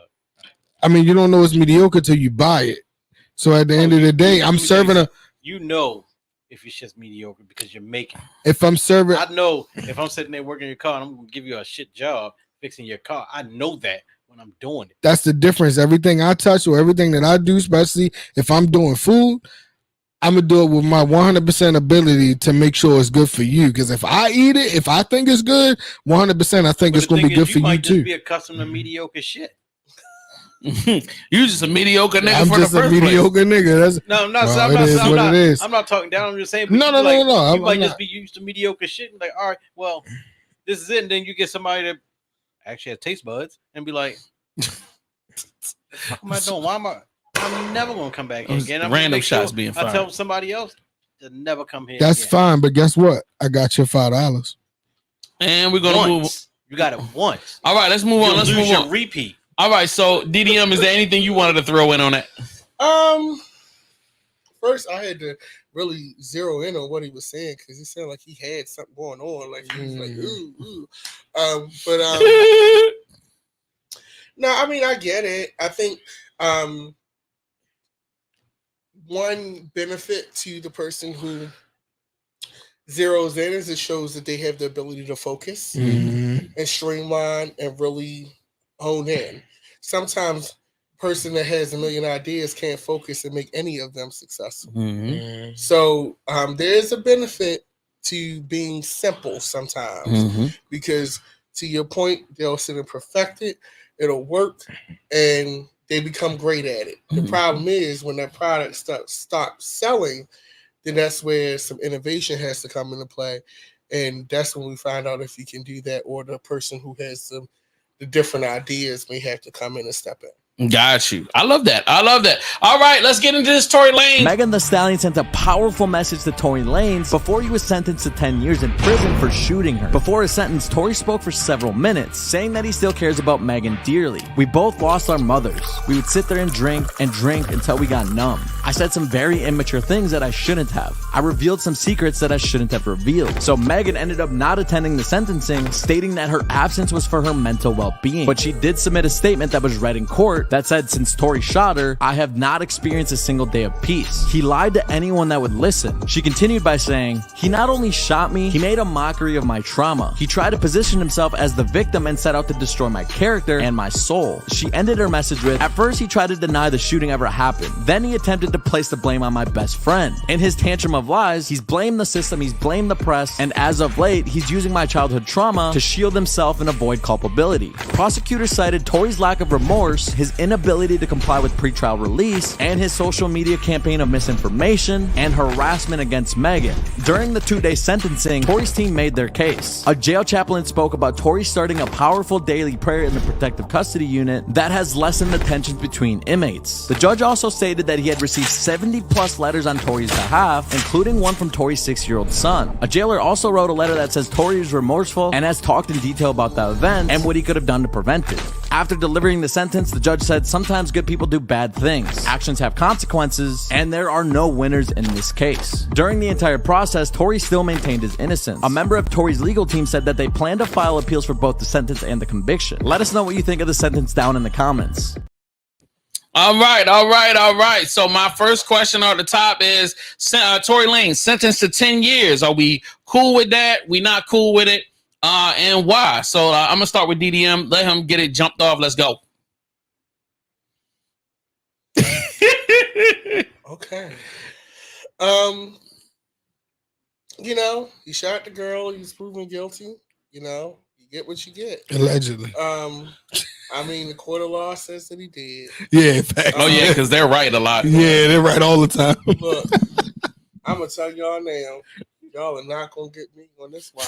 Oh,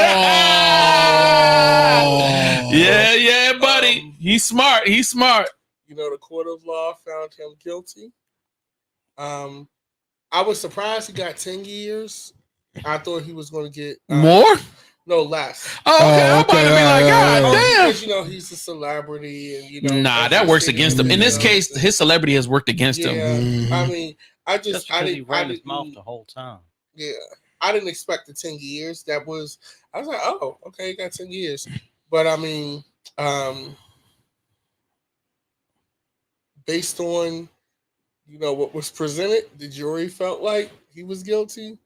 The judge, handed down a sentence that he thought was appropriate, and that's where he lands. Hopefully, everybody can move on with their lives for what they have left of it. That's fucked up. I hope Megan is as successful as she can be, and she finds peace that she hasn't been getting since this case. And I hope that Tory learns from this experience, continues to be a great dad to his child, and makes the best out of his time. Maybe he can go to school, get a degree or something like that. If he don't have one already, he may already have one.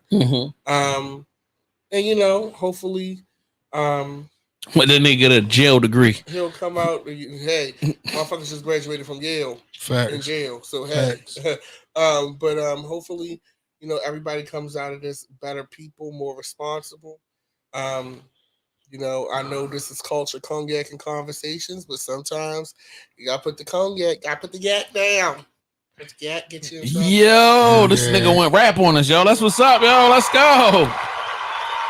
That's just so crazy. All right, Will, what do you feel like it, man? Was 10 years just? Was he guilty in your opinion? And do you feel like the 10 years was justifiable?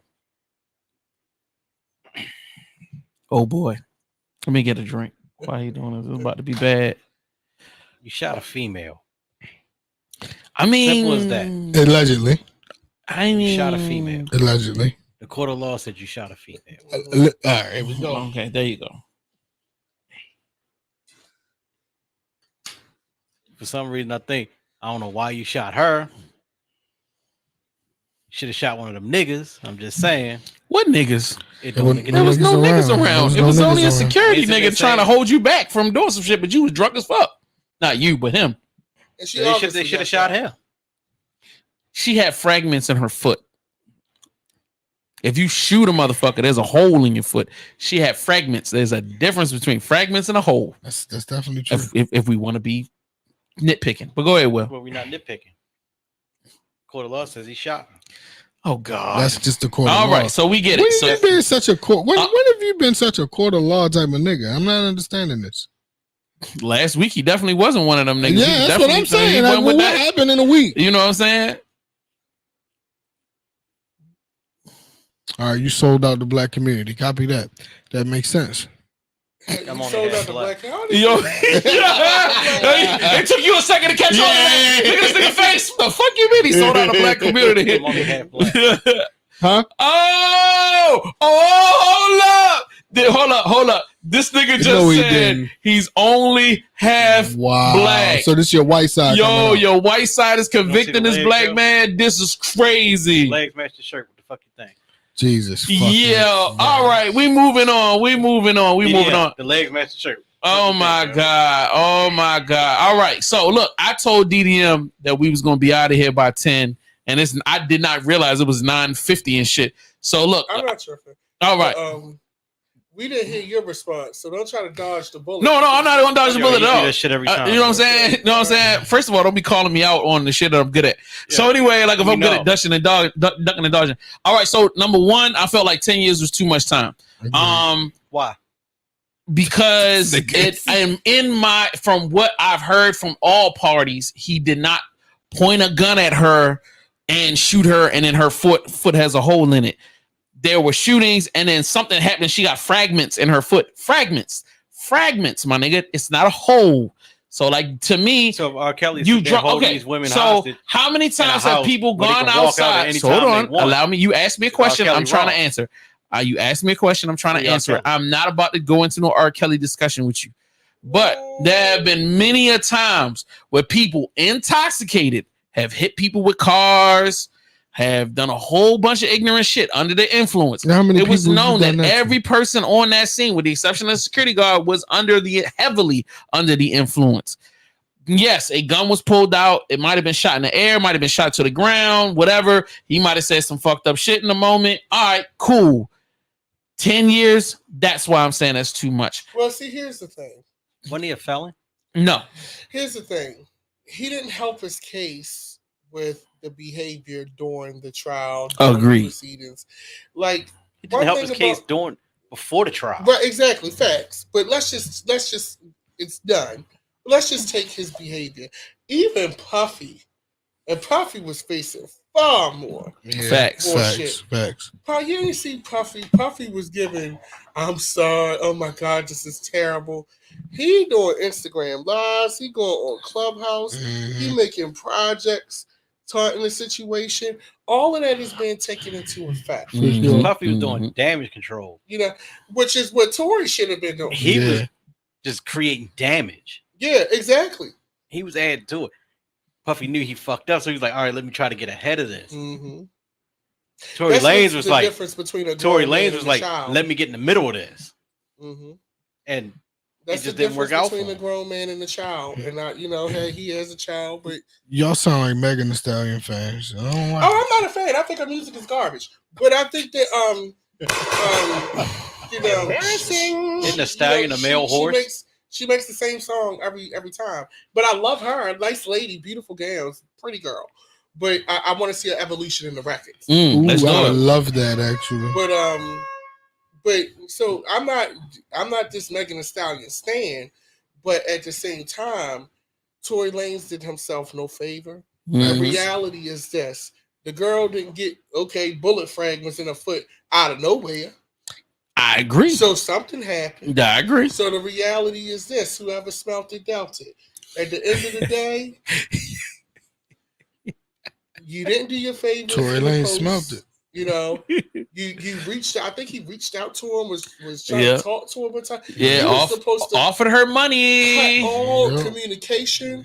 You were supposed to only be speaking through your legal counsel. This is what happens when motherfuckers don't have artist development and PR training. Talk to him. This is what happens. Now you got 10 years. Do I feel sorry for you? No, I feel sorry for your child. How much time do you think you're going to do? He got 10 years, nigga. No. How much time do you think he's going to do? He's going to do like 3. Oh, he'll do 3 to 5, man. He'll come back. I mean, he's getting deported. So he's getting deported. So even once he's done, it ain't going to mean that he ain't going to stay here. But I mean, you're getting deported to Canada. That's not exactly a prison sentence. Yeah, right. Yeah, it's not a prison. That's Especially a fact. the way America is now, that's actually an upgrade. It's a vacation. Sheesh. All right, let's move on to our last topic for today. Obviously, we can't be black people and not talk about one of the greatest moments that happened on social media. I see like a little clip of something. DDM spoke about this on his show, and I definitely can't wait to get his animation on this. But let's watch a little bit reenactment of this. Not reenactment, but the video with some new commentary. Goddamn, bro, I never thought I'd see this shit happen in real fucking life. What the fuck is you talking about? Yeah, right there, nigga, straight smoke signal. It's chestnut checkers. Big Body had to eat a couple of them, but he got his signal off. He ready to shoot the fade with Larry the Lobster, but he already know he outnumbered. But as soon as that hat hit the ground, nigga, every super tough nigga in the area start scrambling. Thank God he got that signal off, because now he getting jumped by the racists. How I know they racist? Because these niggas swimming in khakis. Who the fuck does that, nigga? Bro, if these niggas don't hurry the fuck up. This first nigga coming down used to set the edge for Virginia Tech. Look at that shit, nigga. At first, he just wanted to calm the situation down because it was still too many of them, nigga. But now we got reinforcements coming. No, not the security guard. Black Aquaman, nigga. Hey, once they seen this shit happen, it confused the Caucasians, nigga. They start scrambling. Bro, they're in the fucking water now? What the fuck? Bro, that Smurder hat got him Black Aquaman and 2 other tough niggas. And you thought that he was just gonna stop because now he's safe? Hell no, it's time to get my lick back, nigga.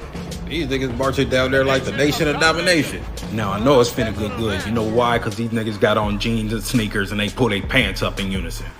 Now they want to talk. Dude, let me explain. It was your guy. He fucking started the shit. Bro, what the fuck? Damn, he smacked you in front of your bitch, said I'm the captain now. She saw that shit and Karen started screaming, nigga. That Karen screamed like they had signal. All of a sudden, nigga, the biggest Brad of all time showed up. This motherfucker ran to the ring, get his ass whooped at the Royal Rumble. I know it's hella shit, but look at Karen in the green dress. She done turned this shit into pandemonium because she hit the fake police. Survivor Series, bitch, you get your ass whooped like everybody else. It's ass whoopings everywhere, and the real police done showed up, and they got pepper spray. But ain't none of that stopping Ashley from getting her ass whooped. She got mollywopped and tossed over the top rope into the river water. Back to the squared circle. Now that Chad and Brad know the police is there, they back tough again. They came from under there like some roaches. Nation of Domination don't give a fuck about none of that shit. You finna get slid anyway. This where it's fucked up. Big Brad right there ran under the pier, jumped in the water, and left his homie out there. Now somebody mama got sent to the Sandman, and that ass whooping was for him. Where are their fucking parents? Well, I'm glad you asked. Brad and Chad's dad trying the same shit, but hold on.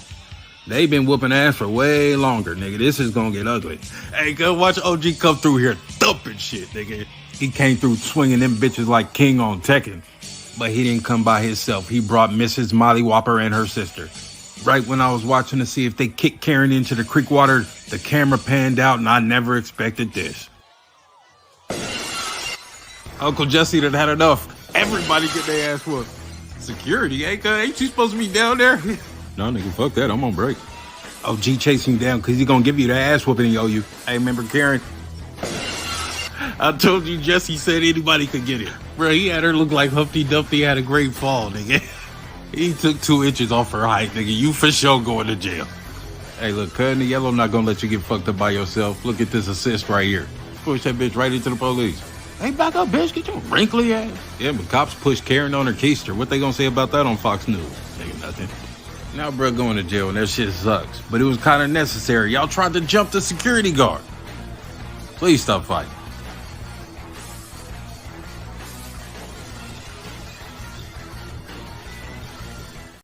All right, hold on. Let me hand claps. Oh my God. Oh my God. Okay. Let me give you a moment of honesty. I didn't know what the fuck happened the whole weekend. The crab feast, the beach party, was so much going on. I saw remnants on social media, but nobody was explaining nothing. All I seen was, first of all, the first thing I started seeing was niggas with chairs, and they was like doing ninjutsu with the chairs. I was like, what the fuck is that? Then I seen a video where the guy throw a hat in the air, but I didn't see nothing that came after that. I didn't see the fights. I didn't know why. All I know, it was just like a lot of different posts of just people just saying wild stuff. And shout out to Mastermind from last night's show. He gave me this clip and we watched it together. And I was like, yo, what in the world am I watching right now? Like this is different. Like, what's going on in the world? So I'm going to let DDM go first because you did a whole video about this. Not the whole video, but you did a nice little 20 some minutes about damn near 30 about this. What all right, what's your perspective on what we witnessed?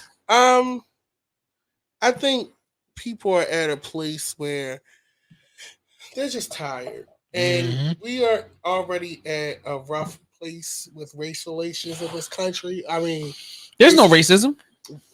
Huh? Race has always been an issue, but it's heightened now in this time.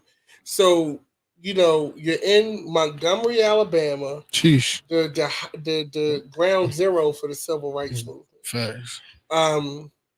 And you see this man just doing his job. Now, what you don't see in this video is that this man peacefully, the co-captain, we've been calling the security guard this whole time, the co-captain, which is the black man that threw his head up in the air, he had been trying to get them to move for 45 minutes.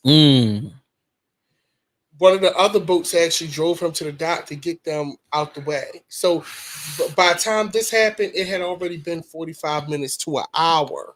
Damn. Of them trying to dock. So the white folks was just out and out wrong. Number two, and I said this on Secretary of Shade, there's what's called the law of tonnage, where anytime a larger vessel is trying to port or is coming in, the smaller vessel has to move out the way. Right. That's Newtonian physics. So scientifically, they deserve to get their ass beat just off of the law of tonnage. There you go.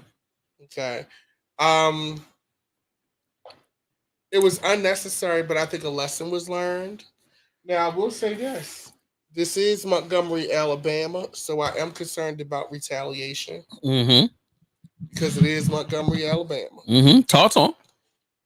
Alabama is taking a lot of L's this month. I mean, this isn't an L for us in the black community. This is actually a celebration. But between that and the Carly Russell thing, you know, that whole thing, Alabama is buck. No, for real. But I think they deserve to get their ass beat. It was uncalled for, what they did. And I think so far the only warrants that have been issued are for like 3 white folks. With it's more stuff to come down the pike, of course. Yeah. But I think it was warranted. I think social media had a good time with it. Amazing time. An amazing time. You know, I think black people in specific, and somebody also too, there's a lot of underlying things. Like somebody posted online, I was talking to my homegirl about Erica about it, and she was like, yeah, somebody posted, they said that we should have never let George Zimmerman get away with what he did, because now they got comfortable. And I was like, I'm not mad at that. And that's a very valid point. Yeah. So, you know, they had it coming by what was shown on camera and by what the background information we got. I mean, they were just out and out wrong. So I get a lot of people that say there's a race war coming. And when I say race war, I mean we're gonna be on two different sides and guns are gonna be blazing. That's just what it is. Do you feel like that's on the way?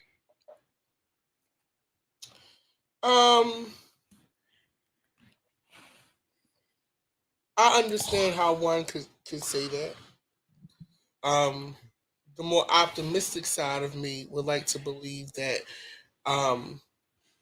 there's a little bit too much nuance now in race relations for that to be 100%. I think you do have extremists. Yeah. There are people that are going to be extreme about it, but then you have that demographic, the new era of kids and stuff like that, who they just didn't live that way. Right. You know, they didn't grow up that way. I mean, we got to think about it. There are children who are teenagers now who they only knew a black president. True.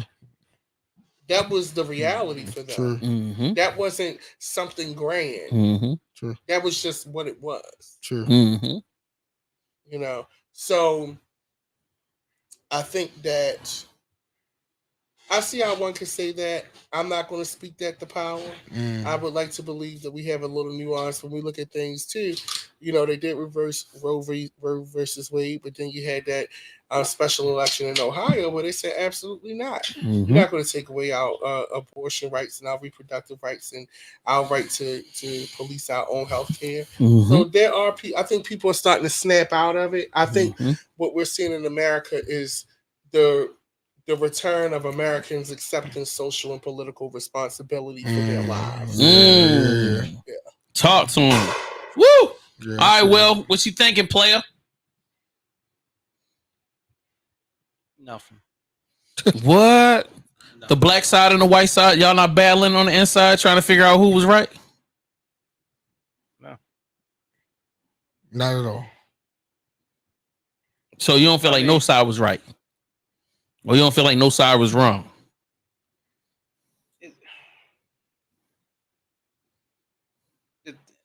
See, shout out to Camus has got this nigga fucked up in the game.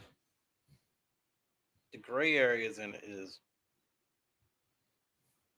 that both sides step to the same level instead of sitting there talking it out. Now, if you want to sit there and be as far as right and wrong, the white guy assaulted the black guy first.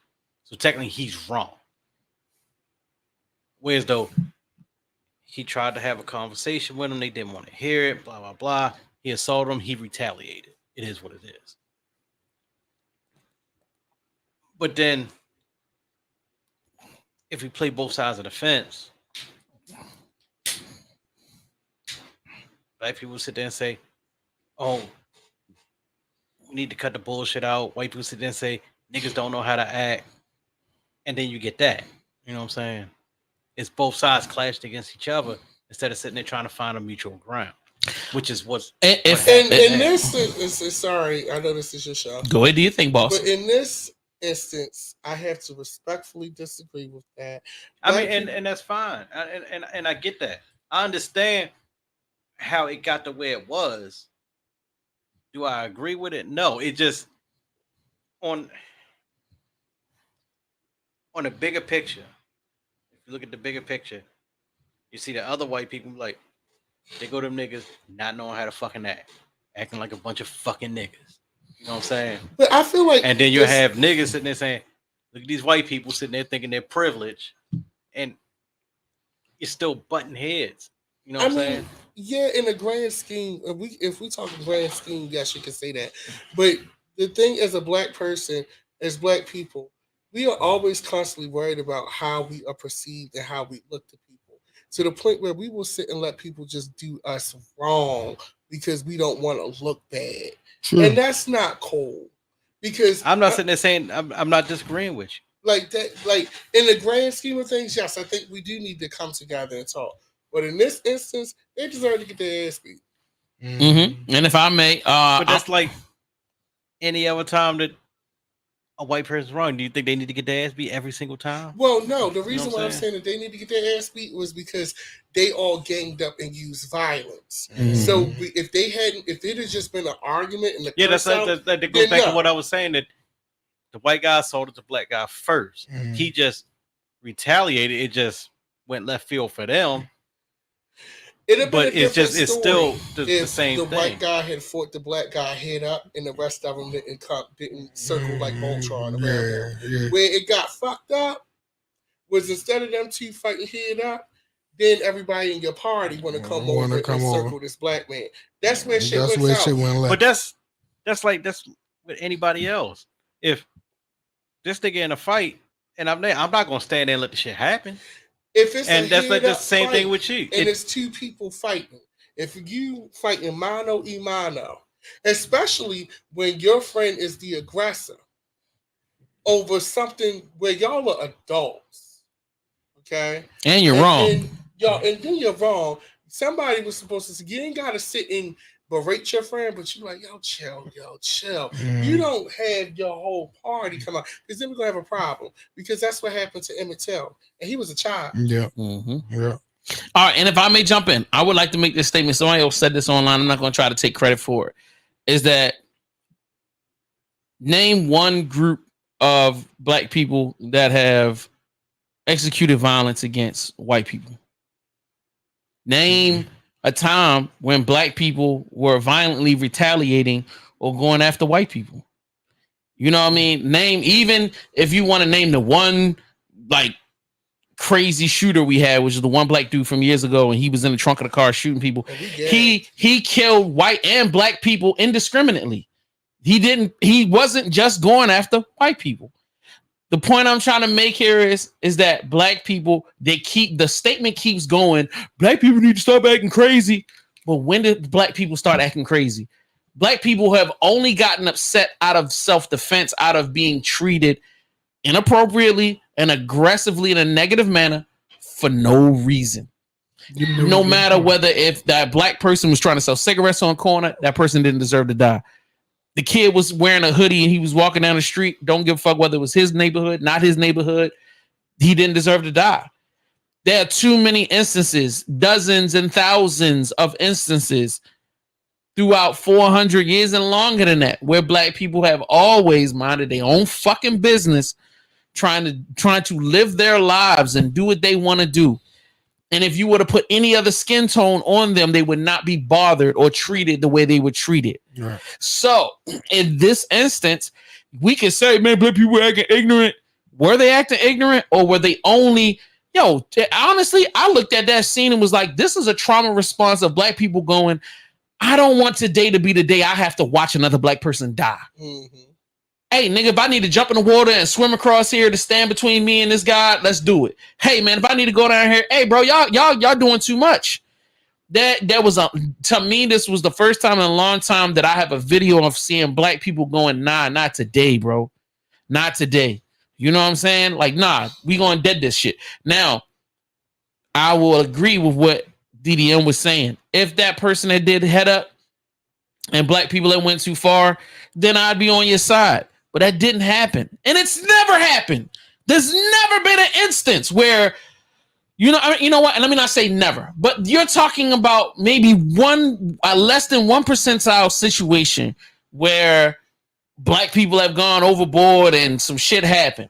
But even in those situations, there's still justification, because you got 400 years of fucking back-to-back abuse. There has to be a point where we have to start learning to talk about our people and our culture and our situation for the reality that it is. Bro, we are under siege every fucking day. Thanks. I cannot walk out of my house, get in my car, and do anything without worrying about getting shot by some. Not only do I got to deal with my own people, dealing with their trauma, but I got to deal with every other culture outside of it wanting to try to over-police us because of some fear of, well, what if they do? Black people do wake up one day and want to get revenge. Bro, if you deal with the Jewish community, guess what they did? Reparations. They fucking helped the community rebuild. Whether it was Asian people with the Japanese after we fucking dropped bombs and killed hundreds of thousands, maybe millions of people. There was reparations, and there were organized efforts to rebuild the community. There has never been any of that done for the black community. So, like, you know what I mean? In this instance, this little monicum, little speckle of happiness that we have for seeing us stand up for ourselves is a great thing. And you know what I'm saying? Do I want black people to continue to be ignorant? Hell no. But what I do want black people to continue to do is us continue to stand up for each other. Let's not stand on the sideline and go, is he a bad guy or is he wrong? Or no, let's just stand up for ours. And then let's let the court system decide.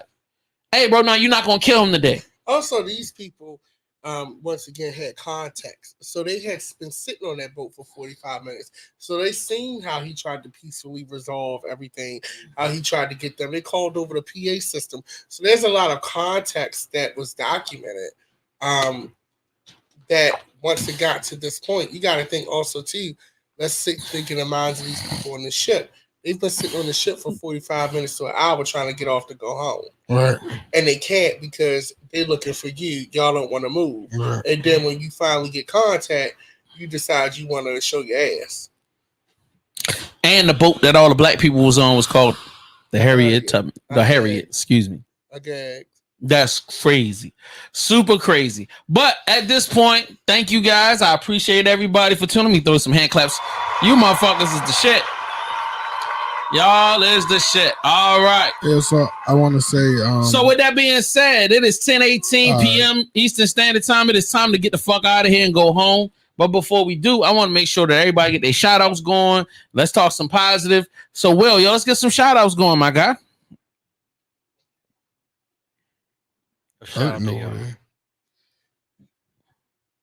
That's it. That's it. Oh, all right. That's what's up. All right. Pill, man. Let's get them shout outs going. Hey, shout out to everybody that tuned in tonight, man. I appreciate y'all, man. It was a lot of y'all. Lot of love. Shout out to special shout out to the Yeti. The Yeti said he need drops and he gonna pay you because he need drops. Let's go. Yeah, so shout out to him for that. Shout out to everybody that came out to the beach party. That shit was lit. Shout out to everybody that came out to the crab feet. That shit was lit. They don't forget to sign up for the Patreon. The Patreon is lit. Shout out and the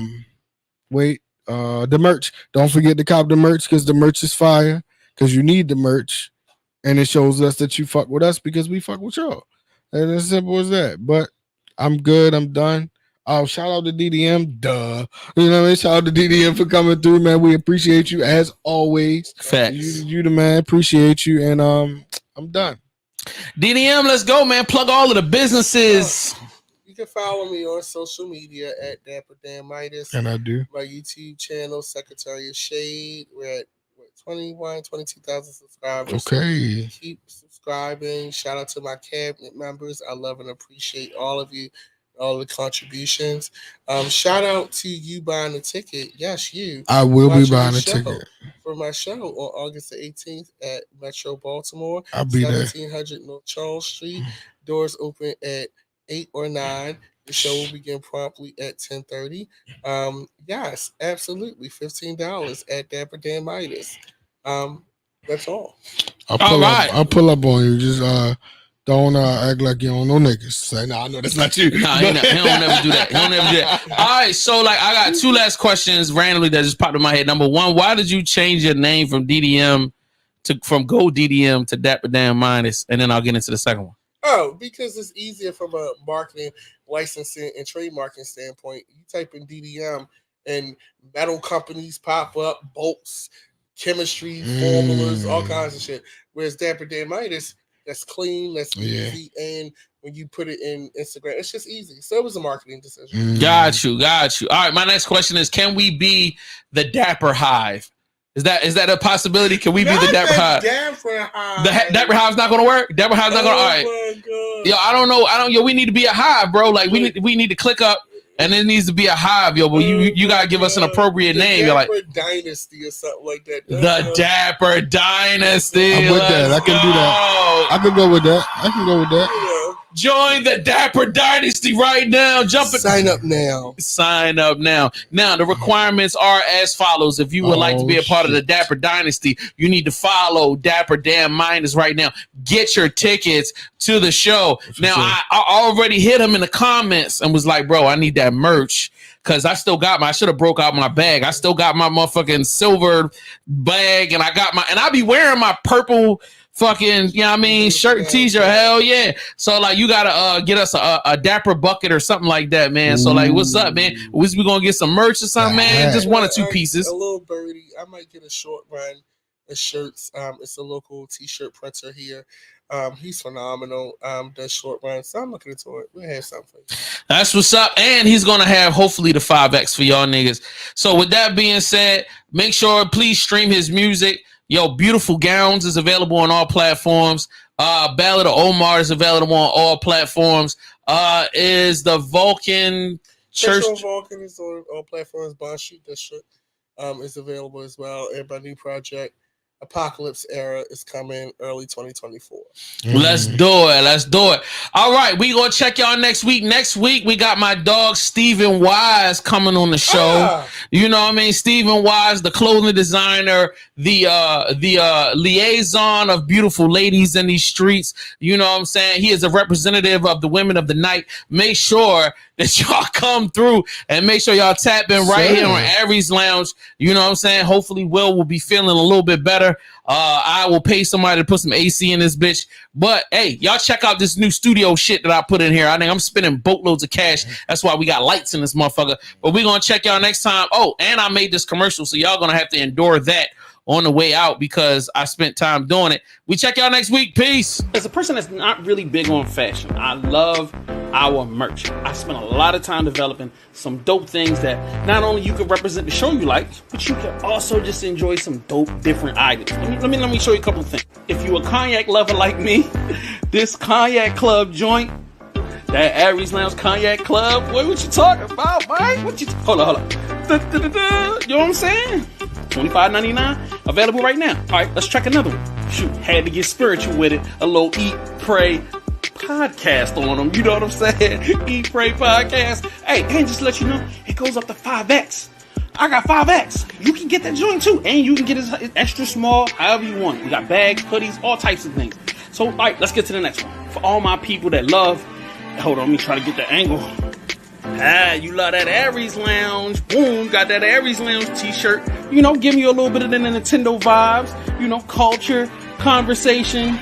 You know what I'm saying? What was that? Culture, world conversation. Yeah, this one right here. This was like an exclusive. Culture, cognac, conversation. It's not available no more. But just I wanted to say this. Go to vbcmerch.com right now. I repeat, vbcmerch.com right now. Get all of these shirts. They have not only t-shirts, they got hoodies, they have bags, they have shower curtains. We got all types of stuff. VBC merch, man. Show some love. Support what we do. I have a good alternative of rock knowledge. She has a advanced piece of that. Right. So she kind of anchors that. But to be fair, we're not the same person, but we are from the same tribe as it pertains to pop culture. The only person she do not like and she will respectfully disagree with you on is Beyonce. If you notice, we'll talk about Beyonce that often on the show. Nah, but it's all good because I'm not the biggest Beyonce fan myself. Oh my God. No, man, come on. What you mean, bro? Like when you talk about now, mind you, I'm never gonna downplay her immense talents. The best album ever. Oh, sorry. Not the best. I'm sorry. What was the best album ever? Oh wow. Out of all the albums? Out of all the albums, my nigga? I think you're tripping too, by the way. The only one I'm doing like